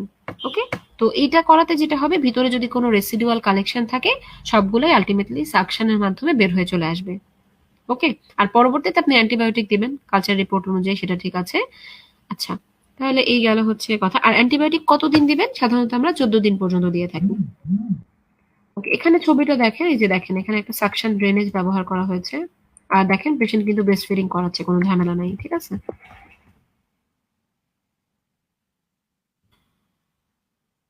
এখানে দেখেন এই যে মিল্ক ফিস্চুলার কথা বলছিলাম, যে আপনি যদি ইনসিশন এন্ড ড্রেনেজ করেন খামাখা ব্রেস্টে, সেই ক্ষেত্রে কিন্তু মিল্ক ডাক্ট ফিস্চুলা হতে পারে। এই যে ছবিটা দেখেন। আচ্ছা, আরেকটা ইম্পর্টেন্ট কন্ডিশন হচ্ছে ডাক্ট একটেশিয়া। এটা কি? এটা হচ্ছে একটা মেজর মিক্স ডাক্ট যদি কোনো কারণে ডাইলেটেড হয়ে যায়, এটাও একটা অ্যান্ডির পার্ট। ওই যে আমরা বলছিলাম যে ডেভেলপমেন্টের কারণে টিস্যুগুলো বেশি বেশি বেড়ে যাওয়ায় মিল্ক ডাক্টের উপর যদি প্রেসার পড়ে, তখন অনেক সময় অবস্ট্রাক্টেড হয়ে ডাক্ট ডাইলেটেশন হয়ে যেতে পারে। ওকে, আচ্ছা। তাহলে দেখা যায় যে এটা একটা অ্যান্ডির পার্ট এবং এখানে দেখা যায় ডাক্টগুলা ডেব্রিস দিয়ে ফিল্ড থাকতে পারে। এটা তেমন কিছু না, এটার কারণে পেরিডাক্টাল একটা ম্যাস্টাইটিস ডেভেলপ করতে পারে। আপনি এখানে পেশেন্টকে অবশ্যই আগে ট্রিপল অ্যাসেসমেন্ট করে নিবেন, কোনো ধরনের কো এক্সিস্টিং ডিজিজ আছে কিনা সেটা দেখার জন্য। আর নরমালি আপনি এটা অ্যান্টিবায়োটিক দিয়ে ট্রিটমেন্ট করতে পারেন, আর কিছু না। ম্যান্ডোর্স ডিজিজ জাস্ট জিনিসটা কি এটা জেনে রাখেন, এটা হচ্ছে ব্রেস্টের কোনো সুপারফিশিয়াল ভেইন থাকলে সেগুলোতে থ্রোম্বোফ্লিবাইটিস হলে সেটাকে আমরা ম্যান্ডোর্স ডিজিজ বলি। ওকে, ফাইনালি আমাদের সবচেয়ে ইম্পর্টেন্ট যে টপিকটা কার্সিনোমা অফ দ্য ব্রেস্ট, এটা আমাদের আলোচনা করে আজকে আমরা শেষ করবো। এটা খুবই বড় একটা টপিক, আপনাদের একটু ধৈর্য ধরতে হবে। আসলে ব্রেস্ট চ্যাপ্টারে নতুন সংযোজন এবং অনেক কিছুর কারণে অনেক বড় একটা টপিক হয়ে গিয়েছে, যেটার কারণে আমি আসলে গতদিন এই ক্লাসটা না নিয়ে আজকে একটা এক্সট্রা ডে চেয়ে নিচ্ছিলাম। ওকে, তাহলে এখন আমরা মেইন ইম্পর্টেন্ট টপিকে চলে আসি, কার্সিনোমা অফ দ্য ব্রেস্ট। এই অংশটুকু আপনারা জাস্ট জানার জন্য পড়বেন, আর কিছু না, রিডিং পড়বেন যে এটা ইনসিডেন্সটা কিরকম, এখনকার সময় এটা মানে মানুষজন কত বেশি ম্যালিগনেন্সি অফ দ্য ব্রেস্টে সাফার করছে, এই জিনিসগুলো একটু জেনে নেবেন, ডেথ রেটটা কিরকম। আচ্ছা, রিস্ক ফ্যাক্টরটা খুবই ইম্পর্টেন্ট, আমাদের জানতে হয়। আর এটা এখান থেকে আপনারা একটু পড়তে পারেন, বাট এর বাইরে একটা সুন্দরভাবে বক্স দেওয়া আছে, ওখান থেকে পড়লে বেশি ভালো। দেখেন রিস্ক ফ্যাক্টর কি কি আছে। তো এটাকে আমরা যেভাবে এমআই এর রিস্ক ফ্যাক্টর বলি ওরকম ভাবে দুইটা ভাগে ভাগ করা, একটা হচ্ছে মডিফায়াবল আর একটা হচ্ছে নন মডিফায়াবল। নন মডিফায়াবল গুলো আমরা জানি এই যে একটা রিস্ক ফ্যাক্টর, বিশেষ করে ইনক্রিজিং এজ। তবে এখনকার সময় যেটা দেখা যায় ইনক্রিজিং এজের সাথে কিন্তু সম্পর্ক নাই, ঠিক আছে, পেশেন্টের এমনিতেই হতে পারে, মানে যে কোনো বয়সী হতে পারে, তবে রিসেন্ট সময় দেখা যায় মিডল এজে বেশি হয়, ঠিক আছে। আচ্ছা, তারপর সেক্স আমরা তো জানি ফিমেল সেক্সে মেল ব্রেস্টে অনলি 0.5 থেকে 1% ক্ষেত্রে ব্রেস্ট ক্যান্সার হয়, হ্যাঁ, খুব একটা মানে পরিচিত না এটা। Ethnicity American white, African American, এদের হয়ে বেশি, এটা দরকার নাই। ফ্যামিলি হিস্ট্রি যদি থাকে খুবই ইম্পর্টেন্ট, বিশেষ করে ফার্স্ট ডিগ্রি রিলেটিভ যারা, মাদার সিস্টার ডটার, ঠিক আছে, খুবই ইম্পর্টেন্ট, তাদের কিন্তু রিস্ক রেশিও বা রিস্ক অনেক বেশি, ঠিক আছে। একজন ফার্স্ট ডিগ্রি রিলেটিভ যদি থাকে তাহলে দ্বিগুণ হয় রিস্কটা, আর দুইজন থাকলে আরো বেশি, 3 গুণ হয়ে যায়। আচ্ছা, জেনেটিক প্রিডিসপোজিশন, BRCA1 BRCA2 এই জিনগুলো যদি কারো পজিটিভ থাকে, একটু আগে যেরকম আমি মেনশন করলাম। আর আর্লি মেনার্ক একটা ইম্পর্টেন্ট জিনিস, 12 বছরের নিচে যদি কারো মেনস্ট্রুয়েশন শুরু হয়ে যায়। লেট মেনোপোজ, 55 বয়সের বেশি যদি কারো মেনোপোজ হয়। আর হচ্ছে যে এর আগে যদি কোনো হাই রিস্ক ব্রেস্ট লেশন থাকে, প্যাপিলোমেটোসিস হতে পারে, হাইপারপ্লাসিয়া থাকতে পারে, কার্সিনোমা ইন সিটু থাকতে পারে তাদের ক্ষেত্রে। আর মডিফায়াবল গুলা কি? মডিফায়াবল গুলো হচ্ছে ওবেসিটি, মানে বিএমআই যদি 30 বেশি হয়, প্যারাইটি, মাল্টিপ্যারাস উইমেন, মানে নালিপ্যারাস উইমেনদের রিস্কটা বেশি থাকে। ব্রেস্ট ফিডিং উইমেনদের ক্ষেত্রে এটা কিন্তু প্রোটেক্টিভ, এটা মনে রাখেন, এটা রিস্ক হিসেবে লেখা না এখানে, এটা কিন্তু দেখেন রিস্ক ফ্যাক্টর না, এখানে প্রোটেক্টিভ অর্থে বোঝানো হয়েছে, খেয়াল করেন, ঠিক আছে। It is a protective for breast cancer, এটা মনে রাখবেন। ফার্স্ট চাইল্ড যদি আর্লি হয় রিস্ক কম, লেট হলে রিস্ক বেশি। হরমোন রিপ্লেসমেন্ট থেরাপি যারা ইউজ করে তাদের রিস্ক বেশি। টোবাকো বা অ্যালকোহল কনজাম্পশন বা রেডিয়েশন এক্সপোজার হলে রিস্ক অনেক বেড়ে যায়। রেডিয়েশন এক্সপোজারটা খুবই খারাপ একটা জিনিস, হ্যাঁ, মানে ব্রেস্ট ক্যান্সারের ট্রিটমেন্ট হিসেবে আপনি রেডিয়েশন ব্যবহার করবেন, আবার এই রেডিয়েশনটাই পরবর্তীতে ব্রেস্ট ক্যান্সারের রিস্কটা বাড়াবে, খুবই খারাপ একটা জিনিস, হ্যাঁ। ওকে, আমরা যদি এবার প্যাথোলজিটা চিন্তা করি, দেখেন ব্রেস্ট ক্যান্সারকে মেইনলি আমরা দুইটা ভাগে ভাগ করব, একটা হচ্ছে ডাক্টাল কার্সিনোমা, একটা হচ্ছে লোবিউলার। এর মধ্যে বেশি কমন কোনটা? ডাক্টালটা 90%, মিল্ক ডাক্টে বেশি হয়, আর লোবিউলার হচ্ছে 10%। এটাকে আমরা আবার দুই ভাগে ভাগ করতে পারি, একটা আমরা বলি হচ্ছে ইনসিটু আর একটা আমরা বলি হচ্ছে ইনভেসিভ। ইনসিটু কখন বলবো? যখন সে এপিথেলিয়াম মানে ডাক্টের বা লোবিউলের এপিথেলিয়ামের মধ্যেই থাকবে, সে বেসমেন্ট মেমব্রেনকে যখন ক্রস করবে না, তখন আমরা এটাকে বলবো ইনসিটু। আর যদি সেটা আশেপাশের টিস্যুকে ইনভলভ করে ফেলে আমরা এটাকে ইনভেসিভ বা ইনফিল্ট্রেটিভ বলবো। এই দুইটা টাইপে আমরা মাথায় রাখি। আর এর বাইরে কিছু স্পেশাল টাইপ আছে, সবচেয়ে কমন হচ্ছে নো স্পেশাল টাইপ, এটা মাথায় রাখেন। আচ্ছা, কিছু আছে আনকমন, যেমন mucinous type, medullary type, tubular, papillary. এগুলোর একটা মজার ব্যাপার কি, আনকমন টাইপ যদি হয় সেটার প্রগনোসিসটা ভালো, অন্য কোথাও কিন্তু এটা মিলবে না, সব জায়গায় দেখবেন আনকমন ভ্যারাইটি হইলে প্রগনোসিসটা খারাপ হয়। কিন্তু ব্রেস্ট ক্যান্সারের ক্ষেত্রে দেখা যায় যদি এটার মানে রেয়ার কোনো ভ্যারিয়েন্ট হয় প্রগনোসিসটা ভালো হয়। রিসেপ্টরটা ইম্পর্টেন্ট, টিউমারের সাথে রিলেটেড 3টা রিসেপ্টরের কথা অবশ্যই মনে রাখবেন। একটা হচ্ছে ইস্ট্রোজেন রিসেপ্টর, একটা হচ্ছে প্রোজেস্টেরন রিসেপ্টর, আর একটা হচ্ছে HER2/μ বা হচ্ছে human epidermal growth factor receptor. এগুলা পজিটিভিটি আমাদের জানতে হয়, যেমন ইস্ট্রোজেন প্রোজেস্টেরন যদি পজিটিভ হয় এটা একটা ইম্পর্টেন্ট জিনিস। কি ইম্পর্টেন্ট? আপনি এই পেশেন্টের ক্ষেত্রে হরমোন থেরাপিটা ইফেক্টিভ হবে। আবার যদি HER2/μ পজিটিভ হয় এটা খারাপ, কারণ এটা একটা গ্রোথ ফ্যাক্টর। এইসব পেশেন্টদের দেখা যায় ম্যালিগনেন্সিটার গ্রোথটা রেটটা বেশি থাকে এবং এদের রিকারেন্স হওয়ার চান্সটা বেশি থাকে। এটা একটু বেশি ইনভেসিভ ভ্যারাইটি। ওকে, আর Ki-67 এটা মাইটোটিক ইন্ডেক্সকে রিপ্রেজেন্ট করে, অনেক পেশেন্টকেই দেখবেন এটা করতে দিবে, খুব একটা ইম্পর্টেন্ট না। আচ্ছা, এবার আমরা আসি হচ্ছে স্প্রেড কিভাবে হবে। 3টা মেথড, একটা হচ্ছে লোকাল স্প্রেড, একটা হচ্ছে লিম্ফ্যাটিক, আর একটা হচ্ছে হেমাটোজেনাস। লোকাল স্প্রেড বলতে তার সারাউন্ডিং যে স্ট্রাকচার গুলো আছে, যেমন স্কিনে হতে পারে, স্যাটেলাইট কোনো নডিউলে হতে পারে, আলসারেশন হতে পারে, হ্যাঁ, চেস্ট ওয়ালকে ইনভলভ করতে পারে, পেক্টোরালিস মেজর মাইনর মাসেলকে ইনভলভ করতে পারে। এই ক্ষেত্রে আপনাদের যে কথাটা বলেছিলাম যে একটা ডিম্পলিং হয়, যদি ইনফিল্ট্রেটেড হয় কি হয় তাতে, ওই যে কুপার্স লিগামেন্টে কন্ট্রাকশন বা শর্টেনিং হয়, এটা আগে আমাদের বলা আছে, তাই না? আচ্ছা, তাহলে আপনি একটা পেশেন্টকে বাহ্যিক ভাবে দেখে কিভাবে বুঝবেন তার ম্যালিগনেন্সিটা খারাপ স্টেজে আছে বা ইনফিল্ট্রেটিভ? আপনি অনেক সময় উপরের যে স্কিনটা সেটার করুগেশন বা পাকারিং পাইতে পারেন, আপনি স্কিনে ডিম্পলিং পাইতে পারেন, হ্যাঁ, তারপর অনেক সময় আপনি আলাদা কোনো একটা লেশন পেতে পারেন, টিদারিং পাইতে পারেন, নিপল রিট্রাকশন পাইতে পারেন। লিম্ফ্যাটিক মেটাস্টেসিসটা সবচেয়ে কমন, মেইনলি এটা যাবে এক্সিলারি লিম্ফ নোডে। আপনারা অলরেডি জানেন যে 1 নম্বরে যাবে সে সেন্টিনাল লিম্ফ নোডে। আচ্ছা, আর অনেক সময় ইন্টারনাল মেমারি লিম্ফ নোডেও যেতে পারে যদি এটা এই যে ভিতরের দিকে যদি হয়, ইনার আপার কোয়াড্রেন্টে যদি হয়। হ্যাঁ, আচ্ছা, আরেকটা ইম্পর্টেন্ট জিনিস হচ্ছে কন্ট্রাল্যাটারাল লিম্ফ নোড। আপনারা জানেন যে যেই পাশের ব্রেস্ট টিউমার লিম্ফ নোড গুলো আমরা কিন্তু ওই পাশের অ্যাক্সিলাতেই এনলার্জ পাই। এখন কোন কোন ক্ষেত্রে আমরা অপোজিট সাইডের ব্রেস্টে লিম্ফ নোড এনলার্জমেন্ট পাইতে পারি, খুবই ইম্পর্টেন্ট একটা জিনিস, এটাও একটা নতুন টপিক। আচ্ছা, এটা হচ্ছে যে ধরেন এক পাশে আপনি যে পাশে ধরেন পেশেন্টের ডান পাশে টিউমার, আপনি তার বাম পাশে লিম্ফ নোড এনলার্জ পাইলেন, কি কারণে হতে পারে? প্রথম কথা হচ্ছে তার বাম পাশে আরেকটা টিউমার থাকতে পারে, প্রাইমারি টিউমার হইতে পারে। আচ্ছা, দ্বিতীয় কথা হচ্ছে যে এক পাশের টিউমার থেকে হেমাটোজেনাস ভাবে আরেক পাশে টিউমার চলে গেল, টিউমার গেলে অটোমেটিক তার লিম্ফ নোড এনলার্জ হয়ে গেল। আচ্ছা, অনেক সময় দেখা যায় সাবডার্মাল কিছু লিম্ফ্যাটিক্স এর মাধ্যমে ক্যান্সার স্প্রেড করলো।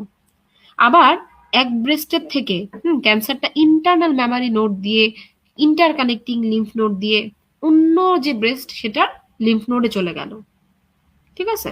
আচ্ছা, আর আরেকটা কিছু আছে, এটা দরকার নেই, এটা বোঝা যাচ্ছে না, এমব্রায়োনিক ডেভেলপমেন্ট, এগুলো দরকার নাই। এই তো, মানে এই কয়েকটা কারণ আমরা একটু মাথায় রাখবো জাস্ট। হ্যাঁ, খুব যে পরীক্ষায় আসবে তা না, বাট এটা একটা নতুন টপিক আমার কাছে মনে হয়েছে, তাই এই জিনিসটা বলা। হেমাটোজেনাস স্প্রেডটা এটা কিভাবে হতে পারে? এটা সাধারণত দেখা যায় স্কেলেটাল সিস্টেমে বেশি যায়। হ্যাঁ, বিশেষ করে আমরা যদি চিন্তা করি লাম্বার ভার্টেব্রা, তারপর হচ্ছে neck of the femur, thoracic vertebra, rib skull, এগুলাতে যেতে পারে। আর এই যে লেশনটা, এটা সাধারণত অস্টিওলাইটিক লেশন হয়। এর বাইরে লাং, লিভার, ব্রেইন এগুলাতে যেতে পারে। ক্লিনিক্যাল প্রেজেন্টেশনটা সবার জন্য ইম্পর্টেন্ট। পেশেন্ট আপনার কাছে কিভাবে আসবে? মোস্ট কমন হচ্ছে পেশেন্ট আপনার কাছে একটা লাম্প নিয়ে আসবে, যেটা কিনা আপার আউটার কোয়াড্রেন্টে থাকবে। এর বাইরে আর কি কি হতে পারে? নিপল রিট্রাকশন হতে পারে, নিপল ডিসচার্জ হতে পারে, কিছু স্কিন চেঞ্জ হতে পারে, আলসারেশন, হ্যাঁ, ডিম্পলিং, টিদারিং, তারপর হচ্ছে পিউডি অরেঞ্জ অ্যাপিয়ারেন্স। হ্যাঁ, আবার অনেক সময় আমরা পিউডি অরেঞ্জ অ্যাপিয়ারেন্স কাকে বলে? যদি ব্রেস্ট টিস্যুর যে মানে ম্যালিগনেন্ট সেলগুলা, সেগুলো যদি কিউটেনিয়াস লিম্ফ্যাটিক গুলাকে অবস্ট্রাকশন করে দেয়, তখন কিন্তু ব্রেস্টে একটা সোয়েলিং এবং কমলা লেবুর মতো একটা উঁচু নিচু একটা অ্যাপিয়ারেন্স সৃষ্টি হয়, যেটাকে আমরা বলি হচ্ছে পিউডি অরেঞ্জ অ্যাপিয়ারেন্স। আচ্ছা, আর এর বাইরে আরো কিছু সিমটম থাকতে পারে যেগুলো মেটাস্টেসিস সিমটম, এগুলো আপনারা কম বেশি সবাই জানেন, কোন জায়গায় গেলে কি হবে, এই জায়গা থেকে একটু পড়ে নেবেন জিনিসগুলো। হ্যাঁ, আচ্ছা, স্টেজিংটা আনফরচুনেটলি বেইলি ল্যাবের কোথাও আসলে ভালো করে দেওয়া নাই, কিছুই করার নাই এটা। হ্যাঁ, এটা ভালো করে দেওয়া নাই। আর টিএনএম ক্লাসিফিকেশন একরকম দেওয়া আছে, কিন্তু এটাও আসলে খুব বাজে, মানে সুন্দরভাবে আসলে দেওয়া নাই। ঠিক আছে? আচ্ছা, ট্রিটমেন্টটা যদি আমরা আসি, ট্রিটমেন্টটা অনেকগুলা। একটা হচ্ছে surgery, main stay of treatment যেটা, এটা একটা। এর বাইরে আরো কিছু ট্রিটমেন্ট আছে, যেমন chemotherapy, radiotherapy, hormonal therapy, targeted therapy. হ্যাঁ, আচ্ছা, এর মধ্যে একটা টার্ম আপনারা খুব শুনে থাকবেন, সেটা হচ্ছে নিউ অ্যাডজুভেন্ট কেমোথেরাপি। এটা কাদের আমরা দিব? আচ্ছা, সাধারণত দেখা যায় যে নিউ অ্যাডজুভেন্ট বলতে কি বোঝায়? অপারেশনের আগে যে কেমোথেরাপিটা দেওয়া হয়, যাদের দেখা যায় টিউমার সাইজটা খুব বড়, হ্যাঁ, তাদের ক্ষেত্রে, বা যাদের আপনি দেখছেন যে অপারেশন করে মানে টিউমার সাইজটা এত বড়, আপনি যদি সেখানে এরকম একটা কেমোথেরাপি দেন, টিউমার সাইজটা ছোট হয়ে যাবে, যার মাধ্যমে আলটিমেটলি ডাউন স্টেজিং হবে। ঠিক আছে? তো ওদের ক্ষেত্রে আপনি দিতে পারেন। আবার কিছু পেশেন্টে আপনি দেখলেন যে তার একটা আর্লি ব্রেস্ট ক্যান্সার, আপনি পেশেন্টের ব্রেস্ট কনজার্ভিং সার্জারি করতে যাচ্ছেন, মানে পুরো ব্রেস্ট আপনি কাটবেন না, শুধু টিউমারটা কাটবেন, সেসব ক্ষেত্রে আপনি নিউ অ্যাডজুভেন্ট দিতে পারেন। ঠিক আছে? কিছু স্পেসিফিক ইন্ডিকেশন আছে, যেমন যাদের হার্ট টু পজিটিভ, তাদের আপনি আগে একবার নিউ অ্যাডজুভেন্ট দিবেন, তারপর ম্যাস্টেক্টমি করবেন। কারণ কি? কারণ হচ্ছে তাদের মানে টিউমারটা খুব ইনভেসিভ, এই জন্য আমরা নিউ অ্যাডজুভেন্ট দিয়ে বা অপারেশনের আগেই কেমোথেরাপি দিয়ে সেটাকে একটু কমায় আনবো, তীব্রতাটা বা অ্যাগ্রেসিভনেসটা কমায় আনবো। ট্রিপল নেগেটিভ ব্রেস্ট ক্যান্সার খুবই খারাপ জিনিস, যাদের স্ট্রোজেন, প্রোজেস্টেরন সবই নেগেটিভ এবং হার্টও নেগেটিভ। ঠিক আছে? প্রি মেনোপোজাল উইমেন যাদের, ওদের ক্ষেত্রে আসলে এটা একটা রিস্কি। আর যাদের অ্যাক্সিলারি মেটাস্টেসিস আছে তাদের ক্ষেত্রে, এসব ক্ষেত্রে আপনি নিউ অ্যাডজুভেন্ট কেমোথেরাপি দিবেন, খুবই ইম্পর্টেন্ট। আচ্ছা, এই বক্সটা যদি কেউ পড়তে পারেন পড়বেন, এটা খুব বাজে, তা থেকে সবকিছু পড়ার দরকার নেই, দুই একটা জিনিস দেখবেন। টি এক্স মানে যেরকম primary source, primary tumour assess করতে পারেন নাই। টি0 মানে কোনো প্রাইমারি টিউমার নাই। টি আইএস মানে কার্সিনোমা ইন সিটু। এরপর 1, 2 এগুলো অনেক ক্লাসিফিকেশন আছে, জাস্ট আপনি ব্রড হেডিং গুলা পড়তে পারেন। 1 মানে less than or equal to 20 millimetre, 2 মানে মোর দেন 20, লেস দেন 50, 3 মানে মোর দেন 50, এগুলো জাস্ট জেনে রাখতে পারেন। লিম্ফ নোড ইনভলভমেন্ট এগুলো একটু জেনে রাখবেন জাস্ট, খুব বেশি দরকার নাই। হ্যাঁ, আচ্ছা, এবার আমরা আসি হচ্ছে সার্জিক্যাল ম্যানেজমেন্ট। এটা একটু ইম্পর্টেন্ট। মেইন আমাদের যে এইম অফ দ্য সার্জারি সেটা হচ্ছে আপনি মানে যত রকমের ডিজিজ আছে সবগুলা ডিজিজ এবং অ্যাক্সিলা এবং ব্রেস্টে যত ডিজিজ আছে সবগুলো আপনি রিমুভ করবেন উইথ নেগেটিভ মার্জিন। ঠিক আছে, নেগেটিভ মার্জিন। আচ্ছা, আর নেগেটিভ মার্জিন বলতে কতটুকু? যদি এমন হয় যে কার্সিনোমা ইন সিটু, তাহলে আপনার মিনিমাম 2 মিলিমিটার পর্যন্ত মার্জিন রাখতে হবে। আচ্ছা, এখন যদি এমন হয় যে আর্লি ব্রেস্ট ক্যান্সার, সেখানে আপনি কি করবেন? আপনার আচ্ছা, এখানে আমি এভাবে না বলে একটু গুছায় বলি আপনাদেরকে, বইয়ের ভাষায় না বলে। আচ্ছা, কথা হচ্ছে যে ব্রেস্টের যে কোনো একটা অপারেশনে আপনার হাতে দুইটা জিনিস আছে। ঠিক আছে, সার্জারি, ব্রেস্টের যদি সার্জারি আমরা চিন্তা করি, দুইটা জিনিস। একটা হচ্ছে ব্রেস্ট কনজার্ভিং সার্জারি, বিসিএস, আর একটা হচ্ছে ম্যাস্টেকটমি। আচ্ছা, এখন এই ব্রেস্ট কনজার্ভিং সার্জারির মধ্যে কি কি আছে? একটা আপনারা আগেই জানেন, ওই যে আমরা বলছিলাম ওয়াইড লোকাল এক্সিশন, মনে আছে? তাহলে একটা একটা গেল হচ্ছে wide local excision, tumour plus tumour free margin, এটা একটা। এগুলো কিন্তু বইয়ে এত সুন্দরভাবে দেওয়া নাই, আমি একটু বলি। আগের এডিশনে মোটামুটি ছিল, এই এডিশন আর আগের এডিশন মিলায় এটা পড়তে হবে। আচ্ছা, তাহলে ব্রেস্ট কনজার্ভিং সার্জারি যদি আমরা চিন্তা করি, তাহলে 1 নাম্বার ধরেন ওয়াইড লোকাল এক্সিশন, আপনি টিউমার কাটলেন প্লাস টিউমার ফ্রি মার্জিন কাটলেন। 2 নাম্বার হচ্ছে লাম্পেক্টমি। লাম্পেক্টমি মানে আপনি জাস্ট লাম্পটা কাটবেন। ঠিক আছে, লাম্পটা কাটবেন। আরেকটা হচ্ছে কোয়াড্রেন্টেক্টমি। কোয়াড্রেন্টেক্টমি মানে কি? আমরা যদি ব্রেস্টকে এরকম 4টা কোয়াড্রেন্টে ভাগ করি, ধরেন এই কোয়াড্রেন্টে টিউমার, আপনি এই কোয়াড্রেন্টটা পুরোটুকুই কেটে ফেললেন, কোয়াড্রেন্টেক্টমি। ঠিক আছে, এই কয়েকটা জিনিস হচ্ছে আমাদের ব্রেস্ট কনজার্ভিং সার্জারি। কি কি বললাম? Wide local excision, lumpectomy, quadrantectomy. আচ্ছা, এবার আমরা আসি হচ্ছে ম্যাস্টেকটমিতে। ম্যাস্টেকটমিকে আপনি কয়েকটা ভাগে ভাগ করতে পারেন। একটা হচ্ছে সিম্পল ম্যাস্টেকটমি, একটা হচ্ছে মডিফাইড র্যাডিক্যাল ম্যাস্টেকটমি, যেটার আরেকটা নাম হচ্ছে প্যাটি ম্যাস্টেকটমি, আরেকটা হচ্ছে র্যাডিক্যাল ম্যাস্টেকটমি। Radical mastectomy. আচ্ছা, এখন কোনটা কি এটা যদি আমরা বলি, খেয়াল করেন। সিম্পল ম্যাস্টেকটমি মানে কি? মানে হচ্ছে আপনি জাস্ট ব্রেস্ট টিস্যু কাটবেন। তার মানে কি কি ইনক্লুডেড আমি একটু এখানে দেখাই, লেখা আছে জিনিসটা, দাঁড়ান। আচ্ছা, এখানে আপনি কি কি কাটবেন যদি আমরা সিম্পল ম্যাস্টেকটমি বলি? দেখেন, সিম্পল ম্যাস্টেকটমিতে আমরা যেটা যেটা কাটবো, এখানে কোন জায়গা ছিল ম্যাস্টেকটমি? আচ্ছা,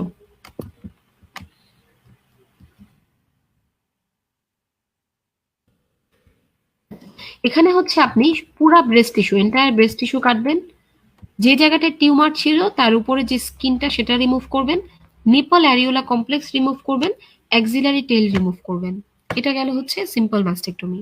আচ্ছা, এখন এই সিম্পল ম্যাস্টেকটমির সাথে যদি আপনি অ্যাক্সিলারি লিম্ফ নোড কাটেন, ও আরেকটা জিনিস ইম্পর্টেন্ট, দেখেন আপনি সব ব্রেস্ট টিস্যু কাটবেন, কিন্তু আমরা আগেই বলছিলাম যে ব্রেস্ট থাকে কোথায়?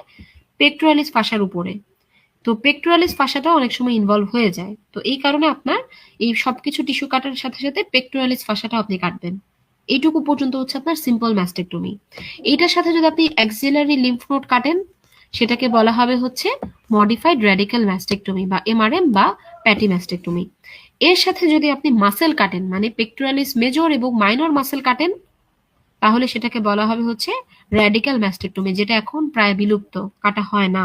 ওকে, আচ্ছা, তাহলে এই গেল হচ্ছে আমাদের ম্যাস্টেকটমি 3টা টাইপ।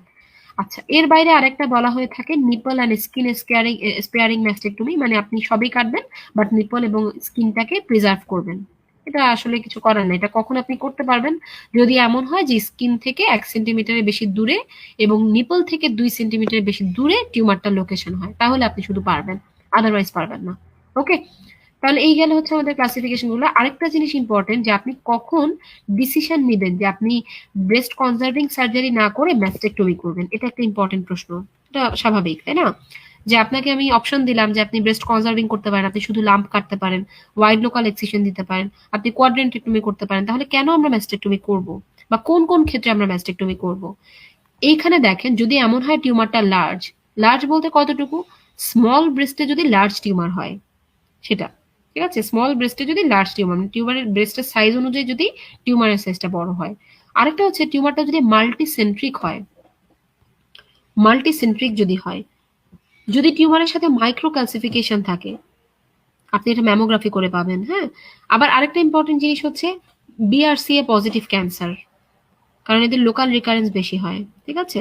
আবার অনেক সময় দেখা যায় পেশেন্টের নিজস্ব প্রেফারেন্স থাকে, পেশেন্ট ভয় পায় যেটা যদি সমস্যা হয় এর চেয়ে আমি ম্যাস্টেকটমি করে ফেলি, তাদের ক্ষেত্রে সাধারণত আমরা ম্যাস্টেকটমিটা সাজেস্ট করে থাকি। আর এই কন্ডিশনগুলো যদি না থাকে তাহলে আমরা ব্রেস্ট কনজার্ভিং সার্জারিতে যাই। সার্জারি ফর দ্য অ্যাক্সিলা এটা আর কিছুই না, আমি যে আমরা বললাম আমাদের প্রথম লক্ষ্য থাকে হচ্ছে আমরা সেন্টিনাল লিম্ফ নোডটা দেখি। কিভাবে দেখি? এটা আমরা অনেক সময় আমরা কিছু মিথিলিন ব্লু বা হচ্ছে যে ফ্লুরোসেন্ট এগুলা দিয়ে, এগুলা ডাই হিসেবে ব্যবহার করে আমরা দেখি যে সেন্টিনাল কোনো লিম্ফ নোড ইনভলভড আছে কিনা। সেটার একটা বায়োপসি আমরা করি, যদি ইনভলভ থাকে সেটার বায়োপসি করি। আর প্রয়োজন হলে আমরা দেখা যায় পুরো অ্যাক্সিলাই ডিসেকশন করে থাকি লিম্ফ নোডগুলার, ঠিক আছে। অ্যাক্সিলা যখন আমরা লিম্ফ নোড ডিসেকশন করব সেটাকে আমরা বলবো হচ্ছে মডিফাইড র্যাডিক্যাল ম্যাস্টেকটমি। ওকে, আচ্ছা। তাহলে এই বক্সে সুন্দর করে সামারাইজ করা আছে, তারপরও কিছু জিনিস এখানে বাদ পড়ে যায়। হ্যাঁ, তো ওইটা আমি যেভাবে বললাম ওইভাবে একটু মনে রাখলে আপনাদের ইজি হবে। আর ওয়াইড লোকাল এক্সিশনের মার্জিনটা কতটুকু এটা একটু খেয়াল করেন, 1 সেন্টিমিটার মার্জিন, এবং এটা অবশ্যই 3 ডাইমেনশনাল হবে, মানে পাশাপাশি 1 সেন্টিমিটার, সামনে পিছনে 1 সেন্টিমিটার, সব দিকে 1 সেন্টিমিটার। ওকে, আর লাস্টলি যেটা সেটা হচ্ছে ব্রেস্ট রিকনস্ট্রাকশন, এটা একজন জানতে চেয়েছিলেন। তো আমরা যখন একটা পেশেন্টের ব্রেস্ট রিমুভ করে ফেলবো, মানে ম্যাস্টেকটমি করে ফেলবো, স্বাভাবিকভাবেই তার কিছু সাইকোলজিক্যাল বা কসমেটিক কিছু প্রবলেম হতে পারে, হ্যাঁ, পেশেন্টের। তো সেটা প্রিভেন্ট করার জন্য আমরা ইমিডিয়েটলি অনেক সময় রিকনস্ট্রাকশন করে থাকি, অথবা অনেক সময় দেখা যায় অপারেশনে 6 থেকে 12 মাস পরও করে থাকি। তো সেই ক্ষেত্রে যেটা হয়, আমরা যদি ইমিডিয়েটলি করি আমরা সাধারণত সিলিকন জেল একটা ব্রেস্ট ইমপ্ল্যান্ট দিয়ে থাকি, বা অটোলোগাস টিস্যু, মানে কি যে ব্রেস্টের যে জায়গাটায় ব্রেস্ট ছিল সেখানে আমরা আর্টিফিশিয়ালি একটা ব্রেস্টের মতো শেপ তৈরি করে দিয়ে আসি, যেন পেশেন্টের সাইকোলজিক্যাল প্রবলেমটা আমরা প্রিভেন্ট করতে পারি। এটা আমরা সিলিকন জেল দিয়ে করতে পারি, অথবা আমরা অটোলোগাস টিস্যু, মানে হচ্ছে আমরা পেশেন্টের বডির কোনো একটা মাসেল দিয়ে করতে পারি। যেমন কোন মাসেল আমরা চুজ করি, ল্যাটিসিমাস ডরসি, ট্রান্সভার্সাস অ্যাবডোমিনিস, এই জিনিসগুলো আমরা সাধারণত চুজ করি। এখন কোশ্চেন হচ্ছে ইমপ্ল্যান্ট আমরা কোথায় দিব? কারো আইডিয়া আছে যে ব্রেস্ট ইমপ্ল্যান্ট আমরা কোন লেভেলে বসাই বা কোন জায়গায় বসাই? যদি আইডিয়া থাকে আমাকে একটু বলেন, কয়েকটা লোকেশন থাকতে পারে কিন্তু, তাই না? কারো যদি আইডিয়া থাকে এটা আমাকে একটু বলার চেষ্টা করেন। ইমপ্ল্যান্টটা আমরা সাধারণত কোন জায়গায় দেই? আপনি ম্যাস্টেকটমি করে ফেলছেন তারপর চিন্তা করেন।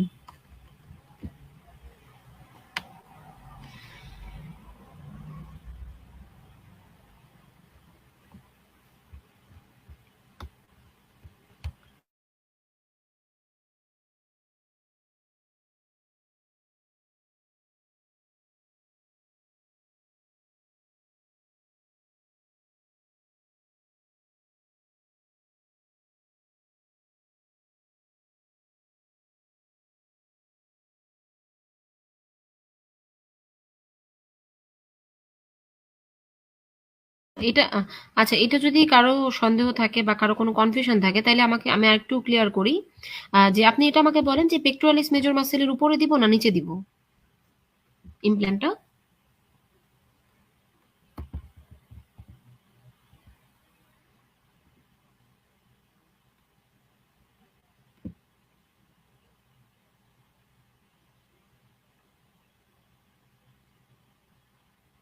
হুম, এক্স্যাক্টলি বিলোতে আমরা দিব, তাই না?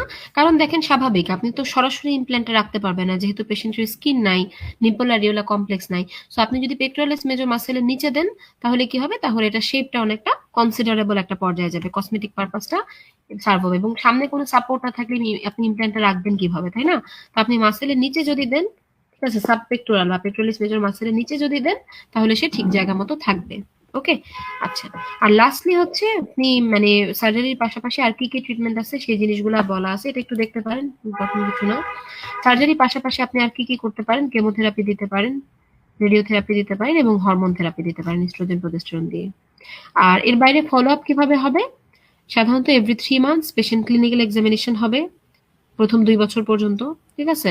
তারপর হচ্ছে যে এর ফলো এর পরের যে 3 বছর তখন হচ্ছে প্রত্যেক আমি আবার একটু বলি, প্রথম 2 বছরে প্রত্যেক 3 মাসে একবার যাবে, 3 মান্থস। এর পরের যে 3 বছর সেখানে হচ্ছে 6 মাস পর পর সে একবার যাবে। আর লাস্টলি পরবর্তী পুরো সারা জীবনে সে হচ্ছে 1 ইয়ার পর্যন্ত ফলো আপে যাবে, 1 ইয়ার মানে ইয়ারলি। হ্যাঁ, আচ্ছা। আর এর পাশাপাশি অবশ্যই পেশেন্টের একটা ইয়ারলি ম্যামোগ্রাফি করতে হবে।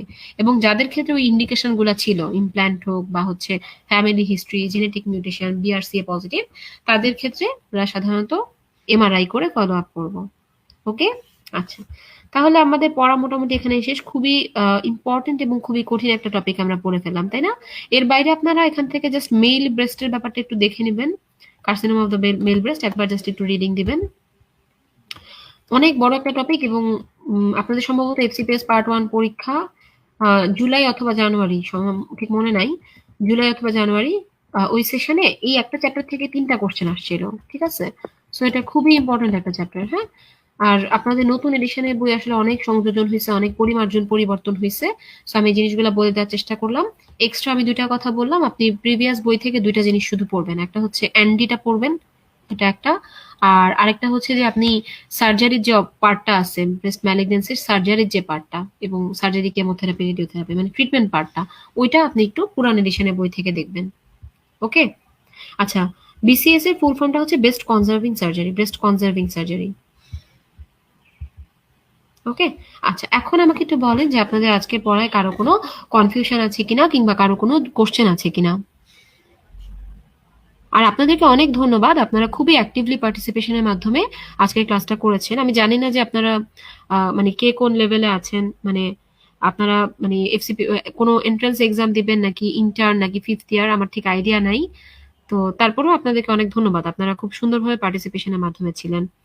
অ্যান্ডি, আচ্ছা, অ্যান্ডি হচ্ছে aberration of normal development and involution. আচ্ছা, আমি এটা একটু ছবি দেখাই।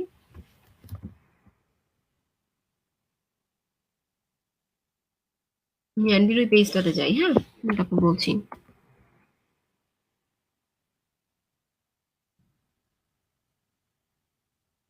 Aberration of normal development and involution বা এনডি, এটা হচ্ছে ব্রেস্টের বিনাইন যে ডিজিজগুলা, সেগুলাকে আমরা একটা এনটাইটির আন্ডারে আনি।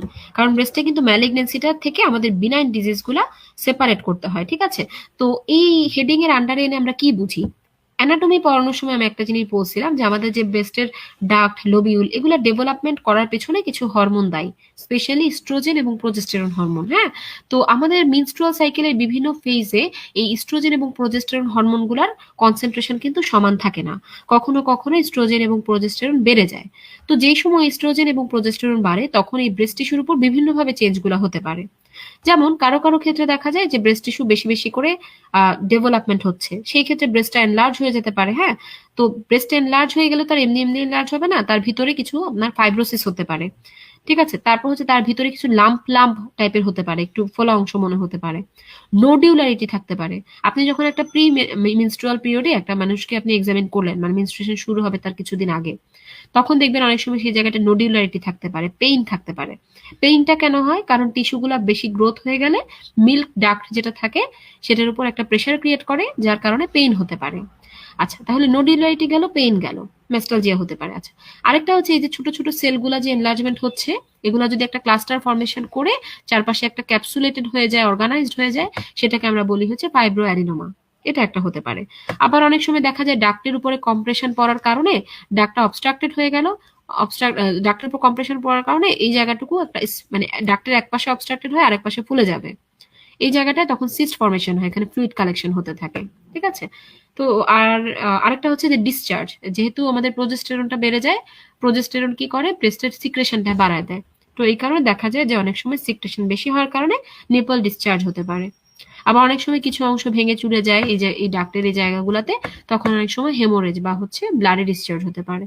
তো এই সবগুলো কন্ডিশনকে আমরা একত্রে বলি হচ্ছে এনডি বা হচ্ছে aberration of normal development and involution, যেগুলো কিনা কমপ্লিটলি আপনার নর্মাল বা ফিজিওলজিক্যাল কন্ডিশন, এবং ফিজিওলজিক্যাল না ঠিক মানে বিনাইন কন্ডিশন আর কি, হ্যাঁ? যেগুলোর ক্ষেত্রে আপনার ওইরকম কোনো সার্জারি বা অপারেশনের দরকার সাধারণত পড়ে না, এবং পেশেন্টকে আমাদের রিঅ্যাসুরেন্স করতে হয় যে এগুলা যে কারোই হতে পারে, এগুলো আবার ঠিক হয়ে যাবে। আপনাদের মানে ভয়ের কোনো কারণ নেই বা ম্যালিগনেন্সি ডেভেলপ করার কোনো কারণ নাই, আশা করা যায়। ওকে?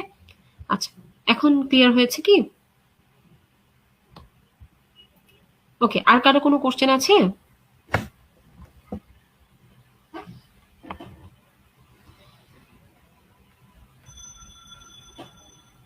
ওকে, ওয়েলকাম। আর কারো কোনো কোশ্চেন বা কোনো কনফিউশন?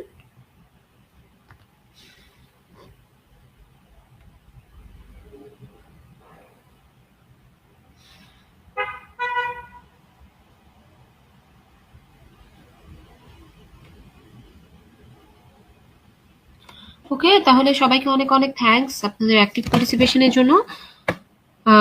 আপাতত আমি আর কারো কোনো কোশ্চেন দেখতে পাচ্ছি না, তাহলে আমি ক্লাসটা এখানেই শেষ করি। সবাইকে ধন্যবাদ এবং শুভরাত্রি। আসসালামু আলাইকুম।